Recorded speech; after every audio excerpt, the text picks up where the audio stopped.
And we are live. How's everybody doing? My name is Anthony Brian Logan, and you're watching and/or listening to ABL Live. Thank y'all for joining me tonight. You could be almost anywhere in the world, but you're right here with me, live on the show, and I appreciate y'all for that. We got a whole lot going on all over the internets, all over mainstream media, social media, everywhere, and I don't know where to start. First of all, we have a Speaker of the House, finally.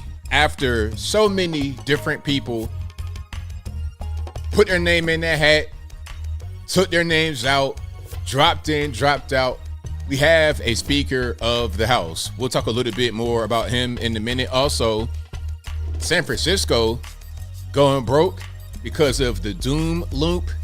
What is a doom loop? What is that exactly? We're going to get into the doom loop and what San Fran's doing to try and combat against going broke in just a minute. Also, Travis King, the Army private who was arrested in South Korea, fled to North Korea, and was eventually sent back to the USA, where he faces charges not only of desertion, but of something a tad bit more sinister. We'll talk about that a little bit more a little bit later. Also, UFC is partnering with Bud Light in a 6-year deal worth over $100 million. Is it a good thing, bad thing? Is it Budweiser calling in the favor to Dana White saying, hey man, we're in the bind, can you please help? We'll talk about that in a minute. Also, Shaun King, aka Malcolm X, aka Martin Luther King, back at it again. We'll talk about all those things and more on tonight's episode of ABL Live. And thank y'all again for being here. You guys are the best audience anywhere on these internets. If you like what you're hearing so far, if you enjoy the content in general, please give the video a thumbs up, like the video, share the video, do all that good stuff. We got a whole lot to discuss tonight. There's quite a few videos I've not shown. There's quite a few topics we need to go over. There's a whole lot that we're going to address live on the show. But first things first, y'all know how I do. Shout out to the sponsors. Shout out to patriotpost.us, your best source of news and information anywhere on these internets. Their link will be in the description, or just visit patriotpost.us and tell them ABL sent you. Also, go to ablmerch.com. We got the hats, t-shirts, stickers, hoodies, mugs, and more right there on the website, ablmerch.com, and tell a friend to tell a friend. Also, go to my regular website, anthonyblogan.com. That is ANTHONY, the letter B, LOGAN.com. Go to the front page of the website where I have articles for each video that I produce. And once you read the articles, you'll be able to find a little bit more about the subject, maybe even in a summarized fashion, so you can kind of understand what's happening with the video more. There's also links, left, right, center, politically agnostic, local, national, whatever you need to fact check me will be right there in the link section. There's also videos when I can't play the entire thing on YouTube because of censorship or copyright or whatever the case may be. Everything you need will be right there on the front page of the website, anthonyblogan.com. Also, y'all please visit the contact page, anthonyblogan.com/contact, where you can find my email address, my snail mail address, my social media accounts, my Facebook, Twitter. I'm not going to call it X, Instagram. All that good stuff is right there on the contact page, anthonyblogan.com/contact. And sometimes there's some content on those particular channels that I may not be able to put on the YouTubes. So y'all check it out. Go to the contact page, go to the regular website, go to all my links in the description. And as I always say, y'all please don't get scammed in this year, 2023, or any other year. Okay, when I post a new video on my YouTube channel and you comment on the video, then someone replies to your comment and the person looks like me, they have a similar name, and they're talking about how to get rich quick, I'm telling you right now, it's not me. Okay, it's not me. I will never, ever, ever, ever, ever talk to anybody on my YouTube at all about a get rich quick scheme. I don't even believe in get rich quick schemes, okay? So if you're ever wondering, hey, was that ABL I was talking to about how to invest 500 million Bitcoin to get 1 Bitcoin back? Was that him that I was talking to in the comment section? No, it wasn't. Please don't get scammed, because although I always say that every single live show I say that, I still get emails from some of you guys. So I got to say it all the time just to really drive the point home. Do not reply to the scammers that are imitating me. I will never ask you for personal information. I will never talk to you about some get rich quick scheme. I'm never going to do it. And the final fail safe is just go to my contact page. And if the method of communication is not listed on my contact page that you are conversing with, it's not me. Okay. If the email says, hey, I'm a Nigerian scammer and you're about to get robbed, bareface, no gun at gmail.com, that's not me. All right. My email address is contact@anthonyblogan.com. My email is not, I weigh 5,000 pounds and I live in Lithuania at outlook.com. That's not me. All right. So we got that out the way. Now we're going to get into a lot. There is a lot I'm going to discuss tonight. There's a whole lot of videos. We have a brand new speaker at the house. I was so surprised. I'm going to jump straight into the speaker because there's much more than the speaker I want to get into. But first of all, there were so many guys that could have been the speaker. I mean, I don't even really, okay, who is this guy? Mike Johnson, Mike Jones, Mike and Mike, Michael Jordan. Who is this guy from Louisiana? Have you guys ever heard of this guy, Mike Johnson? And I'm not speaking about his constituents in Louisiana. You guys don't count. I'm talking about you guys that are not in Louisiana, who are not his constituents. Have you ever heard of this person before today? Y'all let me know, because I have never, ever, ever heard of this man. Now, before we get into Mike Jones, Michael Jordan, Jeffrey Dahmer, whoever his name is, before we get into him, let's just back up. Now, this whole process has been a mess, a complete mess.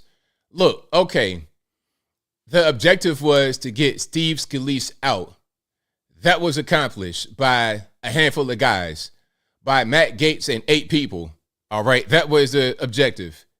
So if that was their plan to get him out, I think there should have been another plan to replace him, because obviously they just did this with no plan. It's like the Joker. It's like, you think I have a plan? I just do things. That's what happened here, 100%.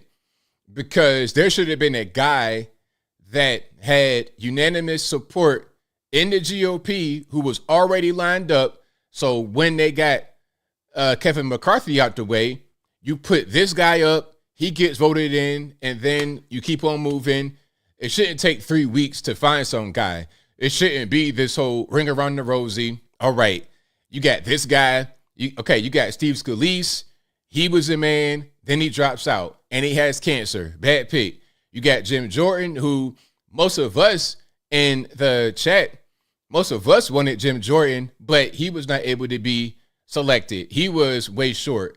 3 rounds of voting, and it got worse every single time. So he drops out.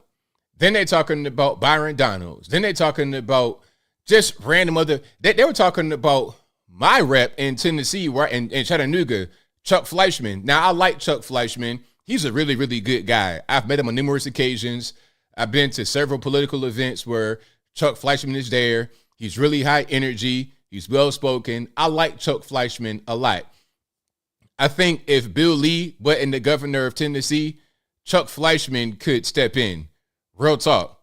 Although Bill Lee is a little bit more stately. Bill Lee, tall guy, handsome. Chuck Fleischman is kind of a shorter guy. I know that sounds very shallow, but people are like that when it comes to voting. This is why most presidents are going to be above 6 foot tall. The only president in recent and modern history who was not 6 foot tall was Jimmy Carter. And we know he was a fantastic president. But anyway, I digress. The whole point is that I like Chuck Fleischman, but come on. I mean, we're really just reaching to find somebody. And now we have your man, Michael Jordan, Mike Johnson from Louisiana. He is the new speaker, and he has widespread support. People in the House like him. Hakeem Jeffries gave a speech. Well, not really a speech, kind of an introduction to Mike Johnson. And he had unanimous applause, unanimous support. He got 220 votes. All right, which is fantastic because there's only 221 Republicans in the House. So 220 votes, that's great. Fantastic. That's basically unanimous support. Everybody likes this guy in the GOP. So my question is, why wouldn't you just put him forward from the beginning? Why go with these big names to get a lot of media attention first who are not able to succeed rather than this guy? You see, where's your plan at? You just do things with no plan of how to go forward. You could have put Mike Johnson out there from the beginning and it would have been done and it wouldn't be all this rigmarole behind it. But I don't know, man. These guys just do stuff and it's kind of irritating. Now, I hope he'll be a good speaker. I hope that he will do a great job in this role. But check it out. And that's something else, Tony. Jim Jones 57. Yeah. Somebody say height doesn't matter. Height shouldn't matter. I'm not that kind of person. I'm not a shallow person.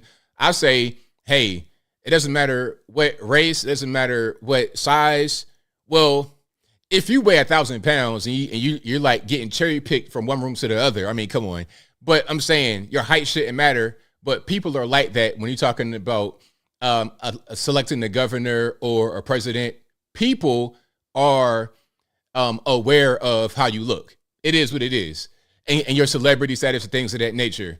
But let's show you some information about Mr. Johnson. Remember, this is Mike Johnson from Louisiana, House Rep. He has become the next Speaker of the House. All right, with 220 votes. Now, we got a couple things here from Mr. Johnson. I'm going to play 2 videos from Mike Johnson. Then we're going to keep on rocking and rolling. All righty. Now, this video is a little bit older, and he's talking about George Floyd right here. All right. Now, you guys may have your own opinion about George Floyd, whatever. Now, listen to what he says here and see if his opinion about George Floyd lines up with yours. Again, this is our brand new Speaker of the House, got elected, 220 votes officially. It's not just an internal GOP vote where they say, okay, we're going to put this guy forward. He had the actual floor vote and he won. So he is the Speaker of the House. All right, let's check out this particular clip about George Floyd. What did you feel when you watched the video of George Floyd being killed? I was outraged. I don't think anyone can view the video and objectively come to any other conclusion but that it was an act of murder. And I felt that initially, as everyone did. It's so disturbing. And, you know, the underlying issues beneath that are something that the country is now struggling with. And I think it's something we have to look at very soberly and with a lot of empathy. And I'm glad to see that's happening around the country. You know, what it's taught me is we now have 4 other children of our own. And my oldest son, Jack, ironically, this year is 14. And I've thought often through all these ordeals over the last couple of weeks about the difference in the experiences between my 2 14-year-old sons, Michael being a Black American and Jack being white, Caucasian. They have different challenges. My son, Jack, has an easier path. He just does. The interesting thing about both of these kids, Michael and Jack, is they're both handsome, articulate, really talented kids, gifted by God to do lots of things. But the reality is, and no one can tell me otherwise, my son Michael had a harder time than my son Jack is going to have simply because of the color of his skin. And that's a reality. It's an uncomfortable, painful one to acknowledge, but people have to recognize that's a fact. What should we do about that? I think that we really do need systematic change. I think we need transformative solutions. So that's your Speaker of the House. That's your GOP, your rock solid conservative. That's him talking about racism and, you know, my Black son has all these problems. What problems does your son have? Because I know I'm black. Last I checked, I looked in the mirror. I could see myself right now on the camera on OBS. I could see I'm black, right? And I'm from the so-called hood. I lived in 100% black areas until I got to be in high school, and it was still a majority black area. I did not live in an area that was not majority black until I got to be in my 30s. I am from the community, all right? So I know what it's like to be black. And when I was 14, I lived in the area that still majority black, but you have some white guys out there as well. And I had some white friends who were my same age. Now, there was no difference in how we were living every day. We living in the same neighborhood. There's no difference. Okay, we're like the same. It's, we're going to the same school. We have the same opportunities. There's no difference. So I want to ask him, what challenges does your black son face that your white son doesn't? I'm trying to understand what we're really talking about. And again, me being from the hood, right, in Virginia, going to an area where there was black and white mix, I'm right next door to my white friends who are my same age. We have the same opportunities. We have the same things that we can do. We have the same pitfalls. Everything's the same because we're in the same area. So again, I'm trying to figure out what he's talking about. Hey, that's your new Speaker of the House. Now let's check it. Let's check it out here. Now this is another video of Mike Johnson. I've not seen this one. We're going to watch it together live on the show. Let's check it out. Somebody says his white daddy is a millionaire kind of problems. Exactly. Exactly. Like, what are we talking about here, sir? My thing is, when people say that, they are always very vague. They never really get down to the core of what they're speaking about. I want you to be specific and say exactly what these issues that your black son faces are compared to your white son. But let's watch this video right here. Extraordinary crisis right now. And the world needs us to be strong. They need us to remember our creed and our admonition. Turmoil and violence have rocked the Middle East and Eastern Europe. We all know it. And tensions continue to build in the Indo-Pacific. The country demands strong leadership of this body, and we must not waver. Our nation's greatest ally in the Middle East is under attack. The first bill that I'm going to bring to this floor in just a little while will be in support of our dear friend Israel, and we're overdue in getting that done.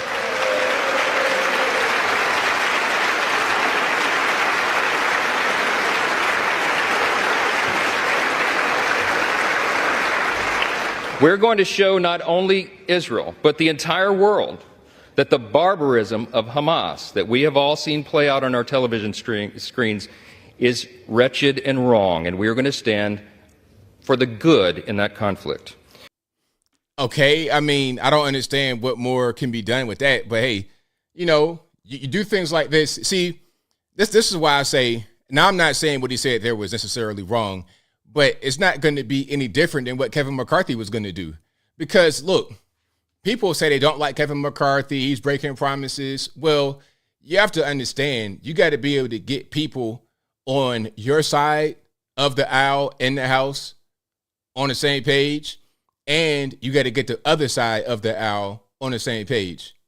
And you got to be able to do things that will survive, that'll go to the Democrat-controlled Senate, that'll go to the Democrat-controlled White House and become law. You can't legislate without any kind of deal making, and you can't just do whatever you want to do. He's not going to be different than Kevin McCarthy. He's going to be the exact same. And I'm going to die on that hill. I'm going to die on that hill. Yes, he is a Republican, Speaker of the House from Louisiana, Mike Johnson. Yes, a Republican. Absolutely. He got voted in today. He is your new Speaker of the House with 220 votes. Yes, absolutely. Again, you might as well cut Kevin McCarthy because you're not going to really have anything get done any differently under Mr. Johnson. And if I'm wrong, I'll be wrong. But my opinion is that I'm correct. All right. But we're going to keep on rocking and rolling. That is Mike Johnson, your new Speaker of the House. We'll see how he does. I wish him well. I don't wish Mr. Johnson have a bad time. I wish him well. I hope that he does good in his role. I hope that he's not obstructed by these morons in the Republican Party that have their own interests at heart. And I'm not saying it's all people. I'm saying there are some that have their own interests at heart and they don't really care too much about anything else. So hopefully we don't have that type of thing going on. But if you like what you're hearing so far, please give the video a thumbs up. Somebody says these words, you couldn't front. Like the video, share the video, do all that good stuff. That will help me out tremendously. Okay, we got quite a few videos to get through, quite a few topics. Now there is there's so much. Barack Obama, remember the young man that died at Martha's Vineyard? This whole story is weird. So remember, the Obamas had a sous chef in the White House when they were there, when he was the president. And they took the sous chef from the White House home, literally. So he became their at-home chef. And he wound up, what was he, paddleboarding or something? You guys know exactly what he was doing out there on the Obama's property, Martha's Vineyard. But then he winds up drowning. Now, there's all kind of allegations and questions talking about where was Barack Obama? Was he there? Was he not there?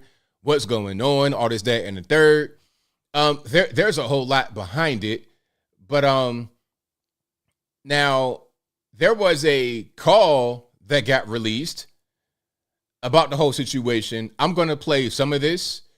I'm reading the caption right here. It says, just then, the 911 call made by Secret Service after Barack Obama's chef, Tafari Campbell, died after falling off a paddleboard has been released. We have a male drowning in the back of the property right now. We have our rescue swimmers. They're attempting to go out there right now. Someone came running to our back post saying that a gentleman, just a guest of the house, is out there drowning. Now, I also read somewhere that he was not in the pool. From what I was able to read, he was paddleboarding. Thank you, NERN. He was not in the pool from what I read. He was in like a lake area. That's what I read. That could be wrong. But I also read that Obama was nearby. I'm not quite sure if that had been revealed before. Now, let me see. Yeah, they don't have it here, but I did read that he was nearby. The whole thing seems fishy to me. It seems very, pardon me, it seems very fishy. It's kind of giving me Dwight Howard vibes. We'll get to Dwight Howard in a minute because that was a crazy case. I won't reveal too much of that, but I'm going to play some of it. 911, the sign's recorded. Where is your emergency? We have a male drowning in the back of the property right now. We have our rescue swimmers. Now, I got to pause for a minute. I have to bring this up, and I don't want anybody to accuse me of being homophobic or anti-LGBT or anything like that. But we heard the Tucker Carlson interview with Larry Sinclair. And by the way, I thought Larry Sinclair had been deleted a long time ago.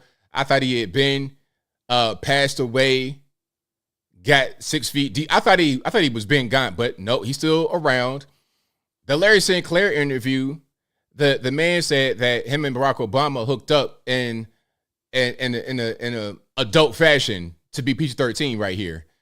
And there was no rebuttal from the Obama camp.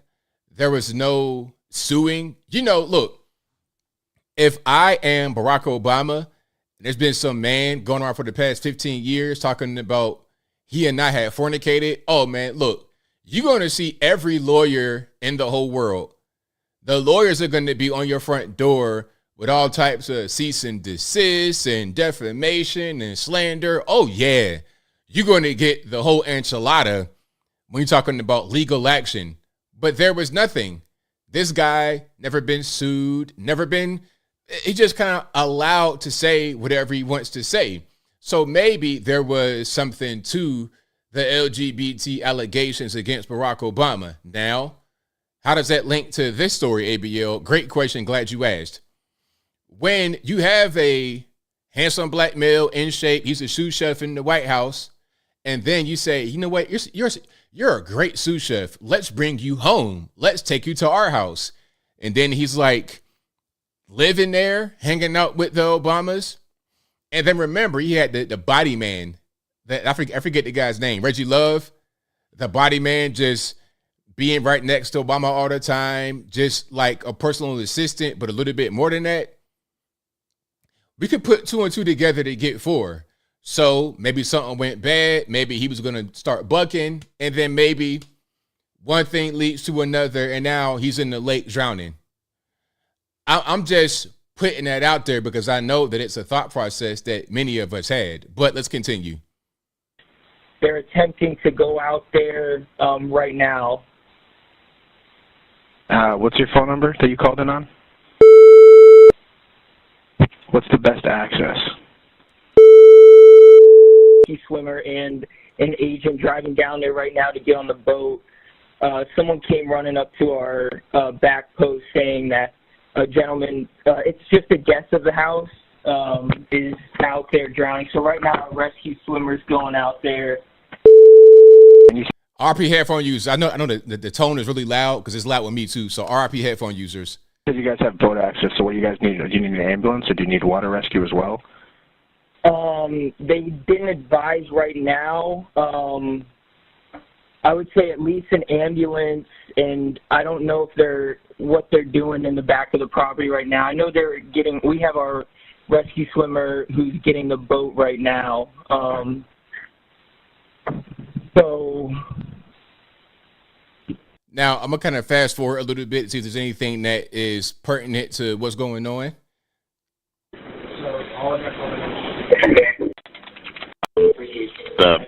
The paddleboard either. 1 second. To find a paddleboard? That's interesting. He located the paddleboard.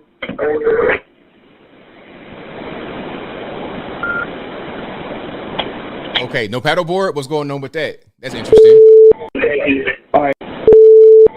All right, so they have... so they got the paddleboard and his hat. They have the paddleboard and his hat. Okay, but not him. And do we know if he was wearing a life vest? I don't think so. Sorry to ask. Hey, man, can you advise if he was wearing a life vest?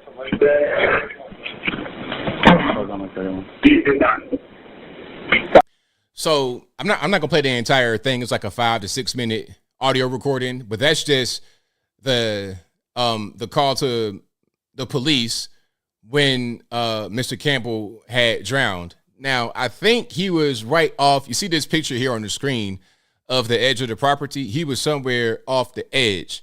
Now, I don't know what happened with if it was like a rip current or what happened. I don't know how he drowned, but he did. I don't know if he couldn't swim. No, matter of fact, he could swim. Remember that? Because I remember showing him swimming.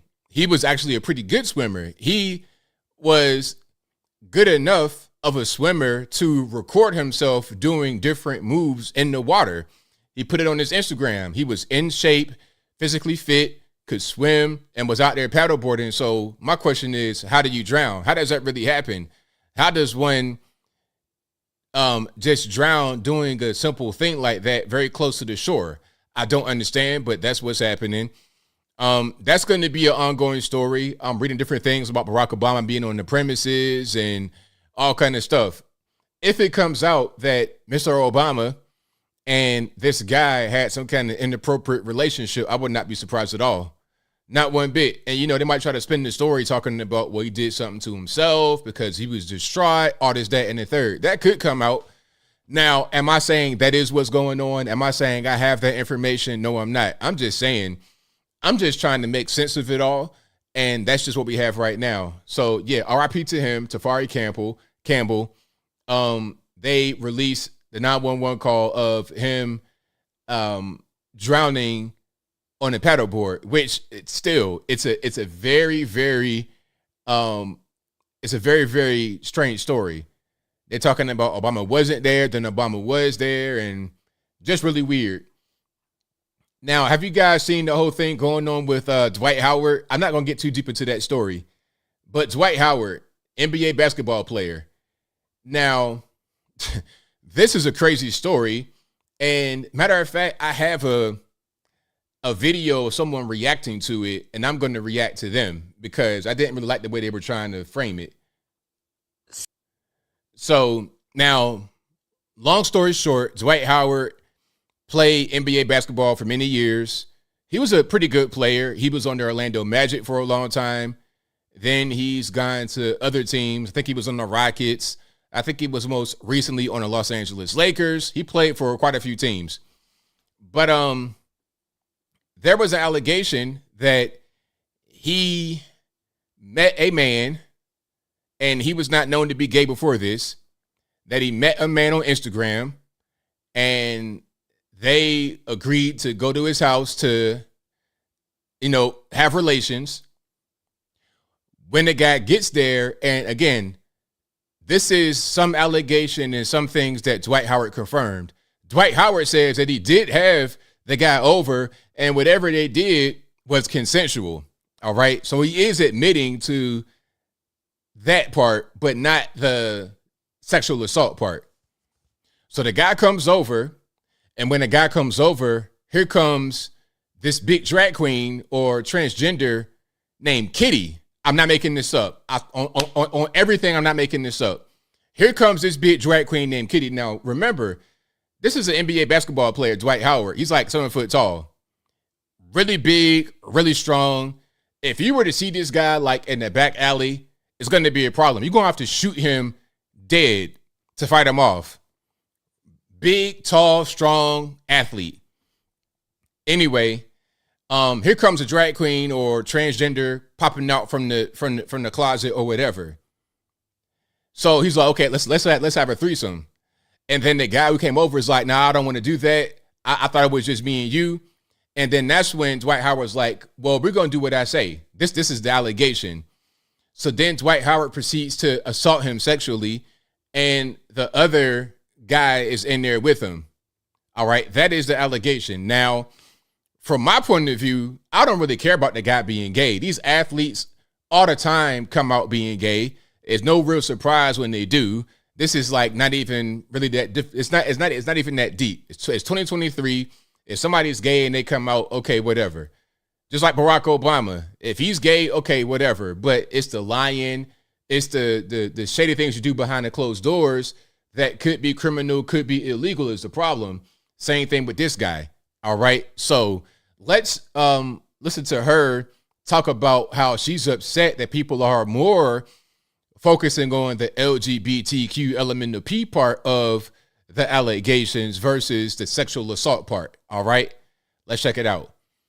So today I saw the news that Dwight Howard was accused of SA and that the victim just so happened to be a male. And Dwight Howard's camp responded to the allegations by saying he did have consensual relations with this person, but it wasn't SA. I'm not liking the discourse I'm seeing surrounding Dwight Howard right now at all. First thing that bothers me is that a lot of people seem to be bothered by the idea of Dwight Howard being with a man than they are by the idea of him essaying somebody. It's not even about that. It's about, hey, you know what? I mean, look, you allegedly assaulted a man and then brought another man into it. Like, you got a whole big thing going on. And there's other videos of him doing things he shouldn't be doing on the basketball court, on the bench. Like, this guy is like the booty warrior, Fleece Johnson. That's pretty much what he is in real life. That's the problem. This guy is just all bad. All bad. If he forced himself on another human being, who cares what gender they are? This is an SA issue, not the opportunity for y'all to get off your home. Yes, SA sexual assault, because, you know, she's on TikTok. She can't say too much. Homophobic jokes. I know y'all think I sound like a buzzkill, and I don't care, because I'm going to keep it a buck with y'all. Who cares if he's gay or not gay? He's being accused of assault. Are y'all noticing that unsolicited violence is becoming a regular conversation around sports, and that is not okay? And what I read in the reports about Dwight Howard seemed like a whole boat of internalized homophobia to me, not to excuse it at all, but that's just what it looked like to me. And the fact that sports is such a safe place for misogyny, homophobia, abuse. See, all this stuff right here is like you're taking this opportunity to talk about some random woke college stuff that does not really matter in the greater scheme of things. Misogyny, like these words, at this point, these words have no more meaning. These words have no meaning. The big thing here is that Dwight Howard allegedly lured somebody to his house and then assaulted him with another man being there, and it was not a thing that he consented to. That's the problem.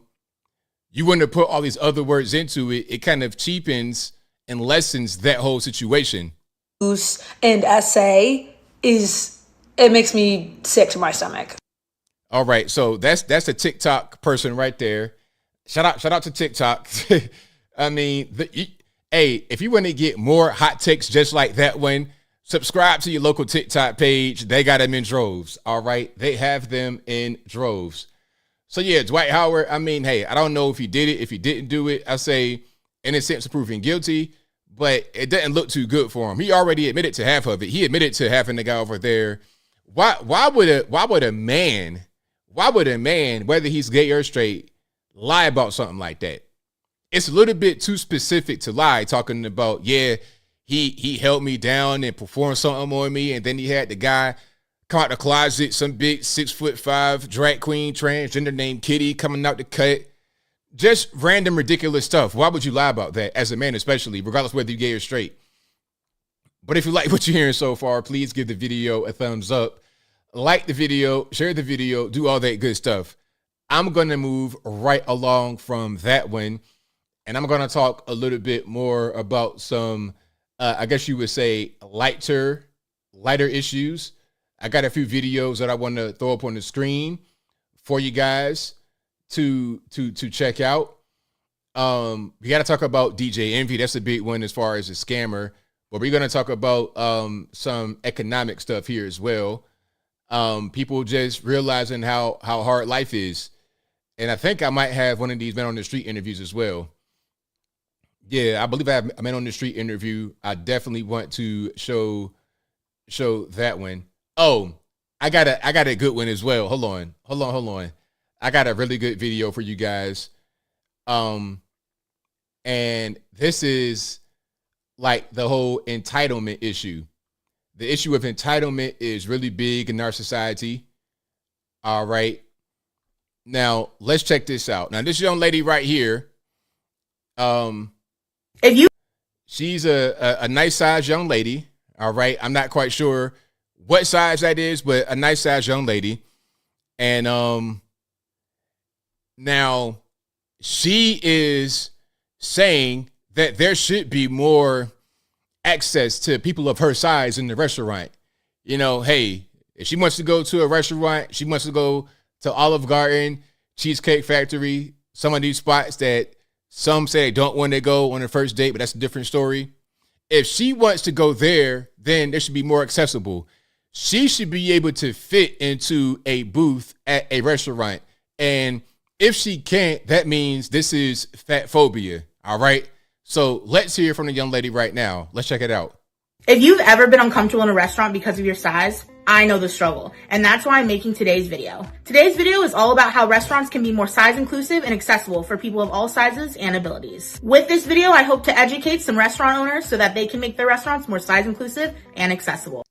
Now, I don't like her trying to lump in being very big like this with being disabled, because I have a disabled homie. He got shot like years ago and he became wheelchair bound. He's able to get around just fine. He can drive. He uses a cane to push the pedals, to push the gas and the brake. Like he's so good at being able to get it right. He came, this is years ago, I had no car. He came pick me up. We went to a Panera Bread to have a meeting because he couldn't come into my house because it's not wheelchair accessible. So he picked me up. We went to the Panera Bread. He parked his car in the handicap spot. And ever since then, I've been very cognizant of not parking anywhere near the handicap spot. I never parked in the handicap spot, but I'm saying I got to give people room. Now I understand what it's for. He was able to park the car, get his wheelchair out by himself, didn't need my help, got in a chair, closed everything up, opened the door, and he was totally 100% mobile. 100%, no problem with just, no leg function at all, just his arms and his back and everything else. So I don't like when people that are just really big like this try to lump themselves in with being disabled. If you got a wheelchair ramp, if you have a door that'll open enough for a wheelchair to go through, that's all that matters. If you, ma'am, can't sit in the booth, that's the same thing as somebody that has a wheelchair. All right, let's keep on going, though. Here are my 10 solutions for how restaurants can create a more inclusive environment. Solution number 1, comfortable seating. Restaurants should provide spacious and sturdy chairs without armrests so that people of all sizes can dine comfortably. So what does sturdy mean if you're this big? Does this mean like steel reinforced?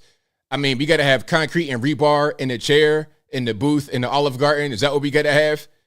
Okay. I mean, what are we talking about? Solution number 2, flexible table arrangements. Offer adjustable table configurations with ample space in between so people in larger bodies can navigate everything comfortably. Solution number 3, accessible restrooms. Ensure restrooms are spacious and can comfortably accommodate plus-size individuals and those with disabilities. Solution number 4, reservation flexibility. Allow guests to request seating preferences during the reservation process. This will allow people to choose seating that suits their needs. Solution number 5, provide key information on your website. Provide key information like table configurations, seat dimensions, chair weight capacities, and more. No, we ain't doing all that, man. Like, really, at the end of the day, look, if you cannot even fit into the camera frame of your phone properly, how are you going to fit into a restaurant? How are you going to ask them to provide space for you? You can't even fit into the frame of your own camera phone. So what are we talking about exactly here, ma'am? Look, just stop eating. I said this on Twitter. I was like, look, if you're fat, just stop eating. Stop eating. I promise you're not going to die if you stop eating. Just stop. Don't eat for a week and you're not going to die. You'll be just fine. You got plenty of body weight for your body to live on. It's like a squirrel storing nuts for the winter. You got all the nuts already stored for the winter. You good money. You don't need to go out there and get any more. Okay? Now, take it from a guy like me. At one point, you guys may know my story. Right now, I'm about 215 pounds. I'm 6'3". At one point, I was 280 pounds. I'm big fat at this point. I'm not fat, but I'm too big. You understand what I'm saying?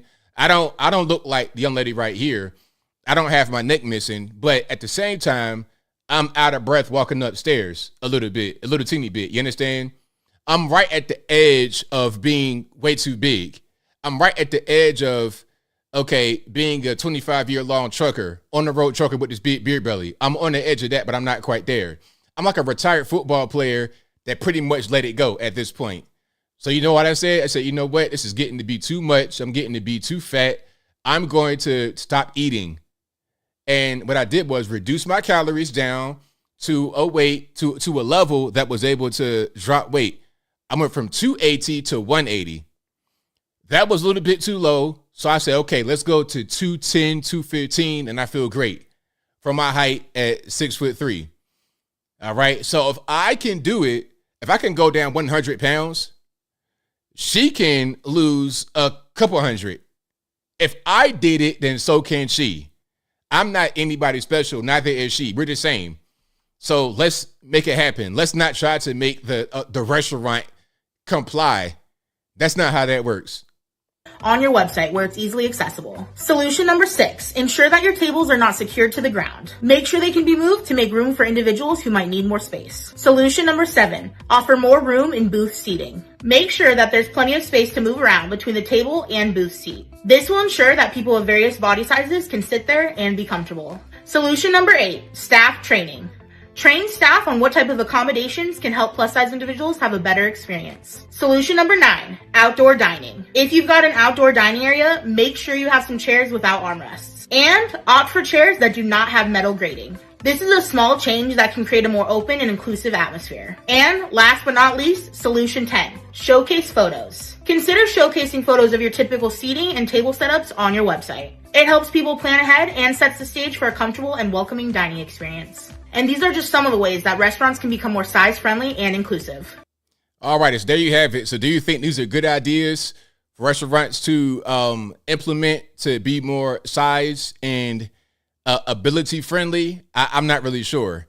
I think that shouldn't be what's going on. It's like the same thing with airplanes. Remember that video of the young lady trying to like scooch through the cabin of an airplane?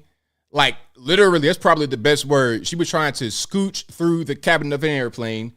Matter of fact, I gotta find that video. Y'all give me a second. And if you like what you're hearing so far, please give the video thumbs up, like the video, share the video, do all that good stuff. That'll help me out tremendously. Honestly, it's discrimination.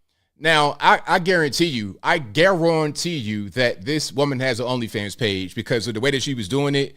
I was like, okay, I see what's going on here. I'm not gonna play the sound. Let me see if I could just play the video right quick. All right. Talking about wider owls. See, look, all right, I knew it. You know, this little model type picture. So some of y'all nasty boys are out here looking at this lady traipsing through the cabin like it's something good. But yeah, I mean, look, if that's you, then you gotta just tighten up. All right, just tighten up because you're not gonna make it to be an elderly person with that much weight. And again, this is not from a place of outside looking in or from a place of hatred. It's coming from a place of personal experience. You don't want to be that big. It's just not good for you. You want to go ahead and just drop a few 1,000 pounds. All righty. That's just what that is. Now, I got a funny video for you, and then I got another one about the economy and things that are going on with the youngsters. Shout out to all the youngsters out there. Shout out to all the Gen Zs and everybody watching. I appreciate y'all. But check it out. We know there's an issue with shoplifting all over the country. People are just taking whatever they want, doing whatever they want. And we have an interview with a shoplifter, a quick little 8-second interview with a shoplifter. And he has to set the woman straight who accused him of stealing. He's got to set her straight. It's like, wait a minute. I'm not really stealing. I'm doing this. Let's check it out. All right, let's get some sound right here. Now, this is a man. I'm not sure what's going on with this crazy Party City Chia Pet bowl cut bob looking wig, but that's a man. Let's watch it. First of all, okay, I'm gonna tell the truth, but after that, you just trying to accuse me of stealing. No, broke people steal. I'm shoplifting, and let me tell you why. First of all, okay, I'm gonna tell the truth, but after that, you just trying to accuse me of stealing. No, broke people steal. I'm shoplifting, and let me tell you why. So look, you're trying to accuse me of stealing, but I'm not stealing. I'm shoplifting. Broke people steal. I'm shoplifting. You got to use the fancy words when it comes to me. Not stealing. I'm shoplifting. That's your man right there. First of all, okay, I'm gonna tell the truth, but after that, you just trying to accuse me of stealing. No, broke people steal. I'm shoplifting, and. So there we have it. You know, you got to be bougie. You got to be fancy. I am shoplifting. I'm not stealing. All right, let's check out the next clip here. Now, this person is talking about the stress of 9 to 5. You know, you got a lot of people that are graduating college for the very first time, and they don't understand what it's like out here in the real world. They think things are one way, but it's another way. So let's check it out. That is a man, absolutely. You see the beard action going on. Okay, you got the Ford technician beard happening with the ridiculous Party City Halloween era Amazon style wig, nylon brush wig, right? Let's keep on going here. Here's another video of a young lady talking about 9 to 5 working and how it's just kind of crazy. Let's watch it. I know I'm probably just being so dramatic and annoying, but this is my first job, like my first 9 to 5 job after college, and Yes, Red 867. We're gonna watch it. Oh yeah. I'm in person and I'm commuting in the city and it takes me fucking forever to get there. There's no Sorry for the cursing. way I'm gonna be able to afford living in the city right now, so that's off the table. Like, fucking duh! If I was able to walk to work and it'd be fine, but I'm not. So it literally takes me, like, I leave here, like, I get on the train at 7:30 and I don't get home till, like, 6:15 earliest, and then, like, I don't have time to do anything. I want to shower, eat my dinner, and go to sleep. I don't have time or energy to cook my dinner either. Like, I don't have energy to work out. Like, that's out the window. Like, I'm so upset. Oh my God. Nothing to do with my job at all, but just like the 9 to 5 schedule in general is crazy. Being in the office 9 to 5, like if it was remote, you get off at 5 and you're home and everything's fine. But like I'm not home. It takes me long to get home, and like people that drive to the office, like you don't get off at 5. And I know it could be worse. I know I could be working longer, but like I literally get off, it's pitch black, like I don't have energy. How do you have friends? Like how do you have time to like meet like a guy? I don't know. Like how do you have time for like dating? Like I don't have time for anything, and I'm like so stressed out. And I'm also getting my period, so that's why I'm all emotional. But like, am I? Oh, that'll do it right there. Okay, that's a good detail to put in right there. Okay, that makes sense. So dramatic. It's fine. All right. So yeah, that's what's happening. That is what's happening with the youngsters. I mean, that's just life, you know. That's life. Some of these commutes are crazy. People commute a far way. I've heard people commuted from here. People commute from here in Chattanooga, Tennessee, where I live, to Atlanta for work every day. That's at minimum 90 minutes. And if you got traffic in the morning, forget about it.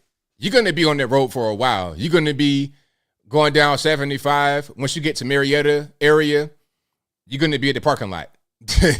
You better work somewhere up, above there. You better work in like Kennesaw. You better if you work in like downtown, forget about it. You're going to be up there for a while. People commute that far every day.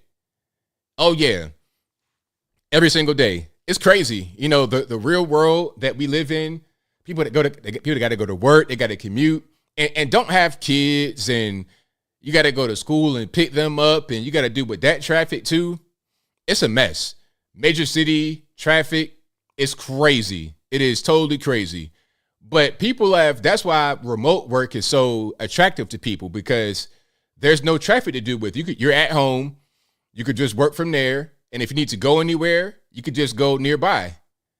So let's say you lived in, let's say you worked remote for a company in Atlanta. Hold on, wait a minute. Before I continue, Sapphire P says, I commute from North Carolina to New York for work. No way. No way. First of all, Sapphire, if you can hear me, okay, you know I'm from Virginia. You know I know how far that is. I mean, do you live like East Carolina, like Corolla, Outer Banks, that Elizabeth City, Raleigh? Like, where do you live? Do you live like Outer Banks? Even if you live Outer Banks, you got to go up through Virginia and then probably hop on the Bay Bridge and go through Eastern Shore of Virginia and Maryland and go through probably New Jersey and then go to New York. That's about 7 hours, ain't it? Or you're gonna have to fly. There's no way you can drive that far every day. Amtrak, okay, Amtrak. But still, how far of a ride is that? I mean, what in the world? That's totally crazy. But yeah, I've heard some people that commute that far. Definitely, I've heard about that. All right. The main mass shooting, I don't know about that. I'm gonna look into it just briefly. Then we're gonna keep on rocking. Let me see. It says multiple injuries reported. Suspect at large after shootings in Lewiston, Maine. Let me throw it on the screen right quick, and then we're gonna get back to the show. All right. Let's see. And these are pictures of the person responsible. I think that's one guy. I don't think it's two guys. It's wearing the same thing. It's just two pictures of the same person. 2 active shooter events under investigation. Suspects at large. Police shelter in place. I don't see any other details about how many have been injured, how many are deceased. That's what's happening right now. This is Androscoggin County, Maine. And if you're in the area, they say lockdown, and businesses are advised to lock down or close. So that's what's going on. All right, let me see. But that's what's going on. I don't have any other information about that. That's all I have right now. Let me see if I can find some more here. It says it's one shooter, from what I know. Multiple injuries. I don't hear about anybody that has been that has been killed. So I guess we're going to figure out more about that as time progresses. All right. But if you like what you're hearing so far, please give the video a thumbs up. Like the video, share the video, do all that good stuff. That'll help me out tremendously. All right. Let me keep on going here. So the commute is 10 hours on a train. So you can't do that every day. That has to be like once a week, something like that.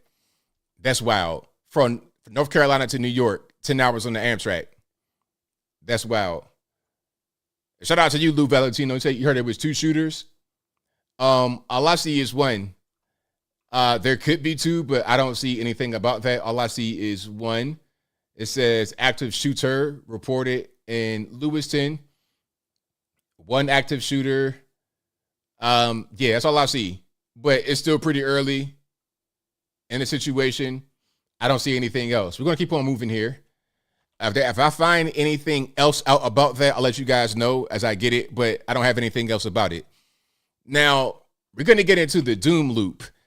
You guys may or may not know what this is. But the doom loop is a thing that is impacting a lot of major cities, and it's going to hit your city as well. If you have some of these factors. Now, before we get to the doom loop specifically, I'm going to tell you what San Fran is doing because of the doom loop and their own failed policies and their own anti-law enforcement narrative. So check it out. This is what San Fran is going to do to cut $206 million from the budget. So the mayor, London Breed, she sent a letter to all these agencies, and she's saying, hey, you guys got to make cuts because we are having a budget shortfall. She signed a $14.6 billion with a B, $14.6 billion budget just 3 months ago. But now she's got to tear it up because they're about $500 million short. From what I'm able to see, they have a deficit. They're going to be, they need to generate more revenue and or cut services. So look, check it out. They want the sheriff and district attorney to cut about $9.1 million, $10.5 million from the fire department. From homelessness, whatever that really entails, they're going to cut $9 million. And I'm going to say something about homelessness, as I said in the other video. Just throwing money at homelessness is not making it any better. Throwing money at homelessness just encourages people to go out there and be homeless because they're able to get services, they're able to get cared for when they are not able to be cared for wherever they came from. If you're coming from Podunkville, USA, and you're traveling to San Fran, you want to be homeless there because you get better services. It's simple. But anyway, they want to cut $18.5 million from the police department, which has already been defunded. They want to cut how much from public health? They want to cut $26 million public health, and they want to cut $15.4 million from public transport. So they want to cut a lot of services. The same thing happened in New York City. They want to cut, what I said, like 5 to 10% from every department, due in part because of the doom loop and the migrant crisis. 110,000 and counting migrants that have arrived in New York City over the course of 1 year. It's a mess. There's a whole lot going on. Now, let's check it out. This is about the doom loop specifically. I touched on it in the other video, but I didn't really show you guys a full video of how the whole thing goes on. So let's check this out right quick. We're going to just watch along here. This is on CNBC. This is a very important video because you may face this same challenge wherever you are. And this kind of goes back to what the young lady was talking about as far as working remote.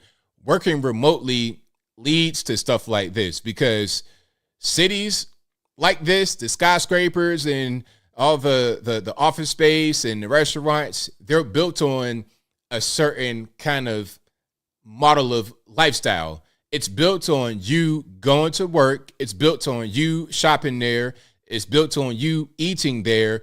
It's built on foot traffic that is generated a lot of times from work. And if the foot traffic is gone, then the whole house of cards comes tumbling down. Let's check it out. Big cities are facing major problems. From sky-high interest rates to the reluctance of employees to return to their office. The impact of higher rates and the banking stress is hurting smaller businesses across the country. Many of which can be summed up by a controversial new phrase, the urban doom loop.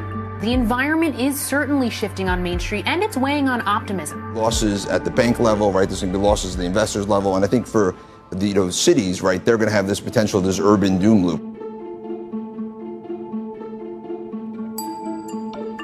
Think about it. If you have a skyscraper that has a bunch of offices, like when you just go to a city and you see these skyscrapers, you got to ask yourself, what's in these skyscrapers? Who's there? Who's paying the mortgage, the rent? And how much of that revenue that they pay for this space, how much of that goes right back to the city? It's a lot. Carolyn Jones says this doom loop caused by years of incompetence being rewarded for decades. Return to a meritocracy. Columbia Business School professor Stan Van Nieuwerburg coined the term. Here's how it all works. Early in the pandemic, a lot of office sector workers started working from home. And here we are 3 years later, many of them are still working from home at least some of the time. All of that has led to a large reduction in the demand for office. We see a lot of companies downsizing. We see a lot of companies not renewing their leases at all and consolidating. And with this demand decline for office comes declines in the revenues for the owners of those offices and value declines in these offices. Declines in property values reduce property tax revenues for the city. The cities have to balance their budget. They now need to cut spending. That means less money for public safety, for sanitation, for transportation, for education. Makes the city a less attractive place to live. People migrate out, property values fall more, less money, more people moving out, and the city gets into an urban doom loop. That's exactly what we just saw, ain't it? We just saw that. Okay, you're talking about public safety, you're talking about sanitation, you're talking about transportation, education. They're doing that exact thing out there in San Fran. They're also doing something like that in Oregon. I'll talk about that at a separate time, where they're trying to say that there's no real, there's no requirement to know how to read, write, do math, or anything like that once you graduate.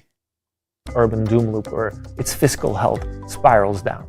At the height of the COVID-19 pandemic, remote work policies prompted many employees to leave their city and move to new states. These population outflows have long-term implications for... Look at this headline. New York and California lost over $90 billion in income to low-tax states during C-19. Well, whose fault is that? I mean, you got to compete.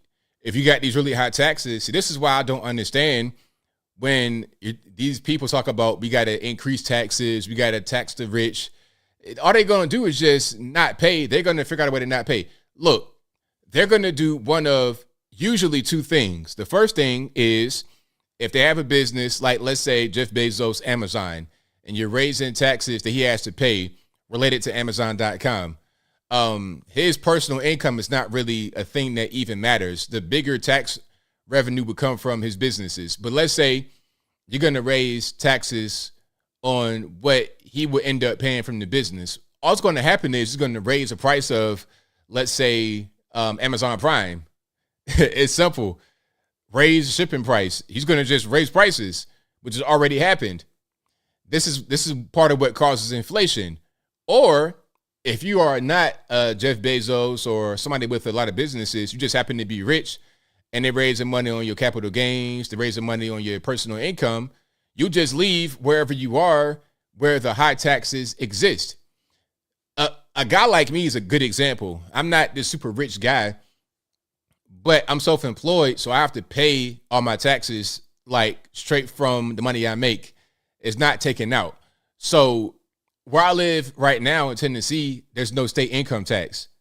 So part of me is like, okay, I want to go to Georgia, but if I go to Georgia, now I got to pay state income tax. So I got to ask myself, is it worth paying tax just to live in Georgia? Right across the line, I live right on the line. Do I want to pay the extra money? You see what I'm saying? So that comes into it. For cities, which rely on tax revenues for funding. Property tax revenue in New York City is about half of all tax revenue. Commercial property tax revenue is about 10% of all tax revenue. So if the value of that falls by 40%, we're talking about a 4% hole in the budget. So if New York City's budget is $100 billion per year, that's a $4 billion shortfall that has to be made up somewhere else. Rich people pay a disproportionate share of income taxes. In New York, for example, a few thousand taxpayers are paying half of all taxes. Look at this. Do you see this? The top 1% of taxpayers pay nearly 40% of all taxes in New York City. The top 1% pay 40% of all taxes. So then when they say, oh, they got to pay their fair share, well, what are we talking about exactly? The fair share? If you are the top 1% of all people and you pay almost 40% of taxes, that ain't your fair share? Meanwhile, the bottom 50% pay less than 10% of all taxes. The bottom 50 pay less than 10% of all taxes, but the top 1 pay almost 40%. I mean, what are we talking about? Migration has become easier because you can leave the city without leaving your job. So if a few rich people or families leave, that could leave a large hole in the budget. The technology sector has been more permissive to remote work, and so those cities tend to be affected the most.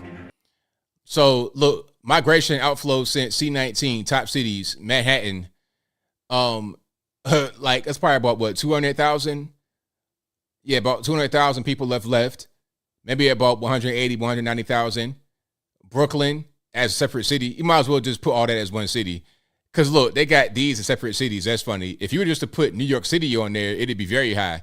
They got Manhattan, Brooklyn, and Bronx as separate cities. But they got San Fran and LA as weird. DC, Seattle, Houston. That's interesting. Boston. All left. If you add Brooklyn, Manhattan, Bronx, you're talking about probably well into the 300,000s that have left, which is much more than all the other cities combined, probably. Think of places like San Francisco, Seattle, West Coast cities, sort of more generally. Hey, check it out. Somebody says that the sales tax in Tennessee is outrageous. The sales tax is high, but it ain't that high. Not really. The sales tax in Tennessee is like, what, 9.25, 9.5%? In Georgia, it's like 7%. But watch this, though. When I go to Costco, I go to Georgia. So I'm able to get that lower sales tax while still living in Tennessee. While if you're living in Georgia, you got to pay the state income tax with the lower sales tax, with the lower sales tax. But see, me, I have the best of both worlds. When I go to Georgia to shop, I get the low sales tax and no state income tax. It's a win-win. The urban doom loop isn't just a theory. It's playing out in the real world, with landlords finding themselves financially underwater and regional banks facing a credit crunch. So when I'm a landlord and I want to buy a building, typically I'm going to buy it with a combination of my own money, my equity, and a piece of debt. Because real estate is such good collateral, banks are generally willing to lend a lot of money. So typically there will be 60, 65, sometimes even 75% debt and 25% equity, right? So that would be a typical financing structure for a commercial real estate building. And then typically the debt will be fixed rate. The only difference is I'm not paying off any principal, which means that 10 years later when my loan comes due, I need to refinance that loan. Now normally that's not a problem because normally the value of my office will have gone up in these past 10 years. But what if it hasn't? What if the value of my office has in fact gone down? So now the bank will look at that office all over again and reassess it. And to the extent it's even willing to give me a new loan, it's going to only want to give me a smaller loan. So now as a landlord, I'm going to have to make a tough choice. So they're trying to get refi. You're trying to refi and all that kind of stuff. It's going to be a mess because you got the higher interest rates. This is going to be a problem all over the country. I won't play the entire video, but you get the idea. This is what's happening right now in San Francisco. It's happening in New York City. It could be happening in your city as well. Now I see a few questions about the whole sales tax thing in Tennessee. Someone asked me, is it a good place to retire to? Absolutely, because the cost of living is very low. Where I live, it's a very low cost of living. Chattanooga, especially, anywhere East Tennessee, low cost of living. Nashville's cool, but I don't suggest living there for a low cost of living unless you live kind of on the outskirts, like the far outskirts. Gatlin or somewhere like that. But if you're living in Nashville, Davidson County, forget about it, because you're going to be with the Californians. The Californians have invaded Nashville proper. And if you're living outside of Nashville to the south, but close to Nashville, like Franklin and all that, that's where you have all the country music stars and them kind of people. It's probably the most expensive place in the country for real estate. Like right outside Davidson County, Franklin, Tennessee, very, very expensive. If you want to have a low cost of living and good quality of life, and also access to, if you want to go to Nashville, not that far away. If you want to go to Atlanta for travel purposes, if you want to go to North Carolina, Charlotte is not that far away. Virginia, not that far away. I say East Tennessee, that's going to be your best bet. And also really Georgia as well. Georgia is still cool. I recommend Georgia, like North Georgia, close to Tennessee. If you don't mind the state income tax, that's a good place to be. Alabama is okay, depending upon where you live. Yeah, but definitely East Tennessee. The Californians are going to Nashville because they want to go to Broadway and country music and wear the cowboy hats and get drunk all night. If that's what you want, it's fine. I'm not judging you, but you will pay a premium to live out there. Just understand that. And the traffic, my goodness. But really, traffic is just kind of hard wherever you go. Traffic's getting hard here because they keep renovating the interstate. It's an interchange. Interstate 24 and 75, they're reconfiguring that, and it's kind of a mess. But traffic, even with that going on, is not that bad. Now, you want to go see some traffic, go to Washington, D.C. My goodness. Atlanta at certain times of the day. My goodness. Los Angeles. Forget about it. Don't even drive. Just figure out a way to fly or something. I don't know what you got to do, man. Don't even do it. Don't even do it. That's right, Jennifer. Atlanta, Birmingham, Nashville, Knoxville, all within 2 to 3 hours. Right. Where I live, I can get to Atlanta, hour and a half, easy drive, straight down 75, straight shot, like literally straight shot, no turning, just straight down. If I want to go to Nashville, I just go out west, 24, 2.5 hours. It might be a little bit of traffic in the interchange, but once I get beyond that, it's smooth sailing. Go over the mountain, and I'm good money. Let me see. Late Bloomer says, I like Chattanooga and going to Trenton. Yeah, shout out to Trenton, Georgia. Absolutely. Casey Mathis says, I rent my apartment for $650 a month in McMinnville, Tennessee. Yup, McMinnville. That's over there. It's kind of like, if you like living far like that, it's all good. McMinnville, that'd be a good place to be for sure. Yeah, it all depends on where you want to be. Now, somebody says 16 dead, 50 to 60 seriously injured in Lewiston, Maine mass shooting. I've not seen anything about the specific number, but I'm going to keep up on that to see what's happening. Yeah, I was trying to find the numbers, but I couldn't find anything. Lookout Mountain is beautiful, definitely. Lookout Mountain is great. Absolutely. Yeah, Jennifer, the Atlanta traffic at 285, I mean, if I can avoid 285, I will. If I can avoid all of that, if I can go around it some kind of way, I will. If you go certain times of day, you'll be fine. If you go past 7 o'clock p.m., you'll be okay. But any other time is a toss-up. Okay, it's a toss-up. All right. But let's keep on going. Let me see. Zach says, getting out of Memphis, moving to Lexington. Yeah, that's probably a good idea to get out of Memphis. I would definitely suggest that whenever somebody asks me, where's a good place to move in Tennessee, I say East. I don't really say it's okay in Central, but it's just, Nashville is cool, but you're going to pay. If you live kind of outside of Nashville, maybe like a 45 minutes to an hour, it's going to be less expensive. But the western part of Tennessee, I don't recommend necessarily, but it's not that bad out there, really. Memphis just has its parts.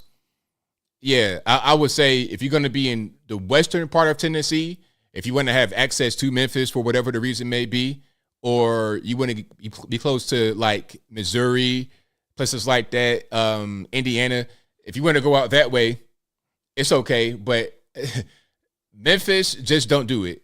Don't do the inner city Memphis, North Memphis, South Memphis, all that. Bring your gun. If you go down there, to the city of Memphis, bring your gun. It's similar to Atlanta. If you go to certain parts of Atlanta, you're going to need your gun 100%. You go to East Point, College Park, forget about it. Like, that's where I go when I go travel. I go to one of these shuttle places, and it's right there. Now, it's not necessarily in the hood, but you're like really close and adjacent to the hood in these areas. So when I go out there, I'm on my P's and Q's. The one spot I used to go to all the time, the one shuttle spot, it was a gas station right there, and there's always some dude post up outside the gas station like this. He's not a worker of the gas station. He's just out there posted up. I'm like, okay, that's a red flag right there. If you see a guy or multiple guys just hanging out at a gas station at night, don't stop. I need you to keep on going. If you see that like in the inner city of Atlanta, go 75, 85 north, get out of Atlanta, and then fuel. Do not stop in Atlanta at night for gas unless you like playing with guns. Unless you like shooting your gun, don't stop. All right, so I have a news report about the actual shooting, and that was kind of an odd transition to talk about shooting your gun in Atlanta and then this here. But it says 16 people dead and suspect at large after multiple incidents in area of Lewiston, Maine. So let me check it out here. So it says at least 16 people are dead in multiple shootings in Lewiston, Maine. 50 to 60 people are injured in the incidents, though it's unclear how many are injured due to gunfire. A suspect remains at large. The Androscoggin County Sheriff's Office said in the post on Facebook, "We are encouraging our businesses to lock down or close while we investigate," the Sheriff's Office said earlier Wednesday evening.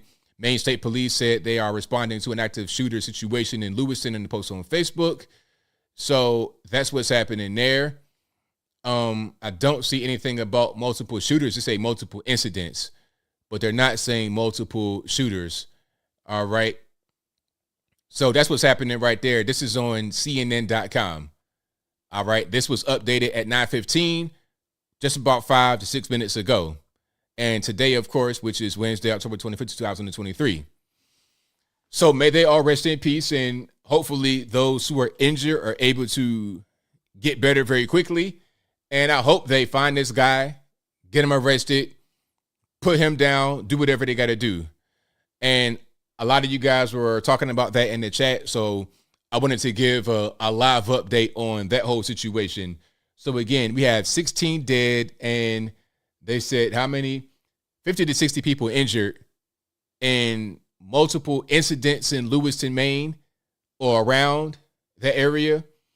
And they don't know if all those who were injured were shot, or if they were injured, it could have been they were running away, they crashed a car. I don't know. So, yeah, I don't know what's going on, but hopefully we can get the guy and get him out of the way. I don't see anything about two shooters. I do not see that. I'm not sure where you see it, but I don't see it. I'm not saying you're wrong, but I don't see anything about two shooters, so I can't say that because I don't see it. All right. But let's keep on going here. We got, hey, you know what? Someone says, is any place safe anymore? Not really. I mean, places, I want to kind of take that back. Places, many places across the country are generally safe, but sometimes it's not safe. It can be safe every day of the year except for one day. So this is why you need to be armed, be trained, and be ready. Some say that you shouldn't, okay, you're trying to be a prepper and you're just getting ready for something that won't happen. Well, look, you never know what can happen. It's always good to be prepared. I'd rather be safe than sorry. Somebody might say, back when I had a bunch of guns back in the day before the boating accident, why do you have so many guns? Why you got all these guns? Okay, but look, I don't know what can happen from day to day. I can live in a very peaceful environment, no problems, everything's all good. And then just takes one day for things to not be good. Now, that doesn't mean live in fear. That doesn't mean just think that every day is going to be your last. I wouldn't say do that, but just be ready. be ready for somebody to act a fool. All right. That's just how that goes. All right. Let's keep on going here. We got a few more things to get into. UFC and Bud Light. Now, did you guys see this coming? I'm not really surprised because, look, Anheuser-Busch, they got a lot of money. They're trying to fix what happened. And, you know, they're trying to go a different direction and make things work. So I'm not surprised. Bud Light already had a connection with UFC because they were a previous sponsor of them. And now they're going right back. I'm not surprised at all. Now, before I get into it, do you guys think that this is a good idea for UFC to be sponsored by Bud Light? Are you going to boycott UFC because of this? Are you a Bud Light drinker? Are you going to go back to Bud Light if you stopped? All right, before we get to that, what's your take on the whole kerfuffle? Huh? All right. Let me see. Now, you see your main man, Dylan Mulvaney, before some of the facial surgeries. This is the more blocky your jaw, Dylan. Now, this picture, it went viral for the wrong reasons. We're like, what are we doing, Mr. Mulvaney, with Bud Light? If you are a Bud Light drinker, you're like, what am I looking at on my phone? Why am I seeing this guy dressed like Ann Hepburn with Bud Lights? What is going on? There was a whole commercial and everything. Let me see if I can find the commercial right quick. Because the whole thing was he was getting people to use his code to buy the Bud Light. Now, hold on. Let me see if I can find the commercial right quick. All right. Here's a video. All right. You see how he got his jaw fixed and everything? Watch this. Influencer Dylan Mulvaney speaking publicly about the backlash that ensued after she featured Bud Light beers in 2 Instagram posts back in April. Mulvaney says the company never reached out to her after the onslaught of threats, bullying, and hate speech. I was waiting for the brand to reach out to me, but they never did. And for months now, I've been scared to leave my house. I have been ridiculed in public. I've been followed. And I have felt a loneliness that I wouldn't wish on anyone. So that's Dylan Mulvaney talking about the backlash. But look, check it out, man. When you do stuff like this, you got to expect that a backlash is going to happen. You know, that's just part of the game. You know, that's part of the game. All right. You're a controversial figure. It is what it is. Now, I'm not saying anybody should follow this individual, but I'm saying that's part of it. So this was the beer can right here. Now, this pretty much, it ruined Bud Light. It ruined Bud Light. People just stopped buying it. There was all kinds of videos of people going to baseball games, and it'd be a whole thing of Bud Light. Nobody's drinking it. You had supply. You had Walmart displays of Bud Light going on sale for like no money. I mean, this was a whole big mess. Okay, all because Bud Light, what they were trying to do, in my opinion, was to get this guy's followers. They gave him the beer cans, and they said, all right, Dylan, we want you to talk to your followers, tell them to use this code, and that's what it's going to be. They didn't think, hey, wait a minute. If we do this for this guy, others are going to see it, and they're not going to like it. It may be a negative effect. It won't just be positive. This was a big ball drop from the marketing department. A humongous ball drop. All right. It'd be like, okay, if Ford offer O.J. Simpson a sponsorship deal for the Bronco, it's like, oh, you might not want to do that. I mean, it'll get a lot of attention, sure. But you might not get the best attention. All right. It might not be the best attention in the world. Excuse me.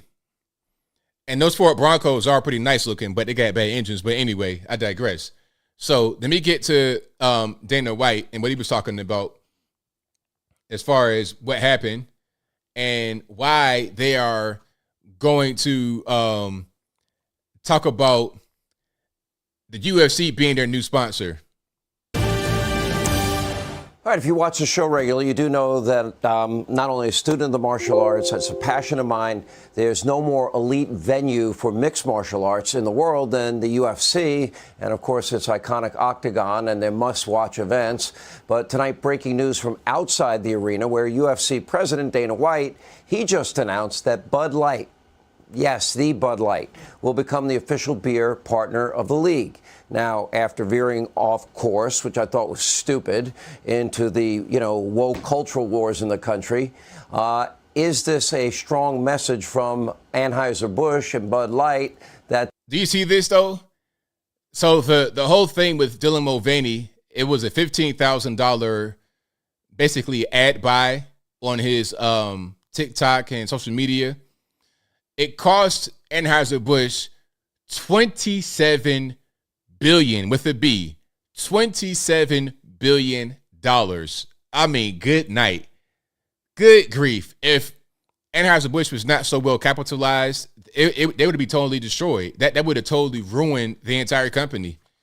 So you got to do something to get back into the good graces of the American people. You can't just, I mean, all they're going to do, if they didn't do this with UFC, they would just totally fold. We've heard you loud and clear, and we're getting back on track. Anyway, here with more. Extra Ill says, ABL talks about this stuff too so much. I feel like one day he's going to come out as gay or trans. Never in your life. Maybe you want me to for your own purposes, but I'm secure in myself to talk about stuff like this and not feel uncomfortable. You can talk about all this gay, trans, straight, whatever stuff and not feel awkward if you don't feel awkward on the inside. You see what I'm saying? This is a big deal. You're talking about billions of dollars that are lost. You're talking about companies that are folding. You're talking about jobs that are lost. I mean, people are losing their jobs. Like, this was big. It's not just about Dylan Mulvaney. I couldn't care less about him. You're talking about a whole company that got affected possibly forever because of trying to be woke, trying to do things to reach out to certain audiences. It changed the whole direction of the company. It made them invest millions of dollars, if not billions, in trying to rebuild their brand. Okay? And then you're talking about some of the stuff with the schools. Drag Queen Storytime nationwide. You got these LGBT teachers who have infiltrated public schools. And it's all over the place. It's not just where you would expect. Here in Chattanooga, Tennessee, Oklahoma City, Wyoming, all over the place. So why can I not talk about a thing that is infected the entire country? Now, if I don't talk about it, I got my head in the sand. I'm just totally ignoring what's happening around me. If your house is on fire, you're going to say, no, I ain't talking about that because, why do that? Why do that? All right. Now, I see you deleting stuff. It's okay. You don't got to delete so much. It's okay for people to have dissenting opinions. But when you start to troll and, cuss a whole lot, you can get rid of those messages, okay? Let's keep on going. More on all of this brand new partnership as UFC President, CEO Dana White is with us. So I had you on my radio show today. Been on radio 30 plus years. Been here. I'm in my 28th year at Fox. And that's a good point right there. Somebody says, my man Primatrix says, where's the manifesto? Still waiting on that. Remember, that's something else with the LGBT mass shooter. There's been quite a few of those. Shoot up a church school in Nashville and no manifesto. It's been months. And I wonder why that's not been released. Probably because the person's going to say that there was some abuse and whatnot from the leadership of the actual school. That's where it's going to come from. Then it's going to open the whole can of worms that they would rather not be opened, in my humble opinion. I don't see a reason why we cannot get the manifesto. And, what's interesting to me is I refuse to call for boycotts, firings, cancellations, any of this stuff. I'm against all of it. I thought it was stupid of Budweiser or Bud Light to get into that controversy. Just dumb. And I have no idea why they waded into those waters. But my fear from the beginning was not the person that made the dumb decision or the people that made the dumb decision. When I saw this taking hold, I was concerned about the people that work for Bud Light. Those are high-paying career jobs. And I said that publicly. And I'm hoping, everybody knows who you are, Dana. No holds barred, kick ass, take no prisoners. I don't give an Adam Schiff or in anybody's face. So they and Adam Schiff, that's funny. Purposely went with you. Tell us about it. Yeah, well, first of all, let me start with, they were the first beer company that we really did business with. They're our first real big sponsor when we were getting started, and now we're back with them. And going into this deal, I know all the controversy and everything else, but for myself, going into a long-term deal with another sponsor, I want to be with somebody that I'm actually aligned with. And I know people were upset with what they did, but I'm looking at all the good things that they do. They employ 65,000 Americans. They have thousands of vets that work for them.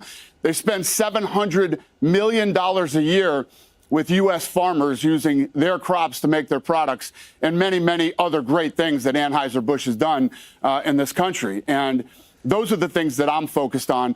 When I look at a long-term sponsor that's going to be, we're going to do a 6-year deal here. I want to be with somebody that I'm aligned with. All those things that I just mentioned to you are what I'm all about. And not to mention, they have this thing called Folds of Honor. I'm very big into law enforcement and military. And over the last, I don't know how many years, they've spent like $45 million taking care of, these servicemen and first responders who have died, taking care of their families, scholarships for their kids and things like that. So I am very aligned with Anheuser-Busch. All right. So Now, so you heard all that from Dana White. What do you guys think? Do you think that what he said is enough to justify still, working with him, the new business deal, the new business venture? Does it make sense? I mean, look, if you ask me, I think it makes sense. I think it makes sense. It really does, because ultimately, I think they made a big mistake dealing with Dylan Mulvaney.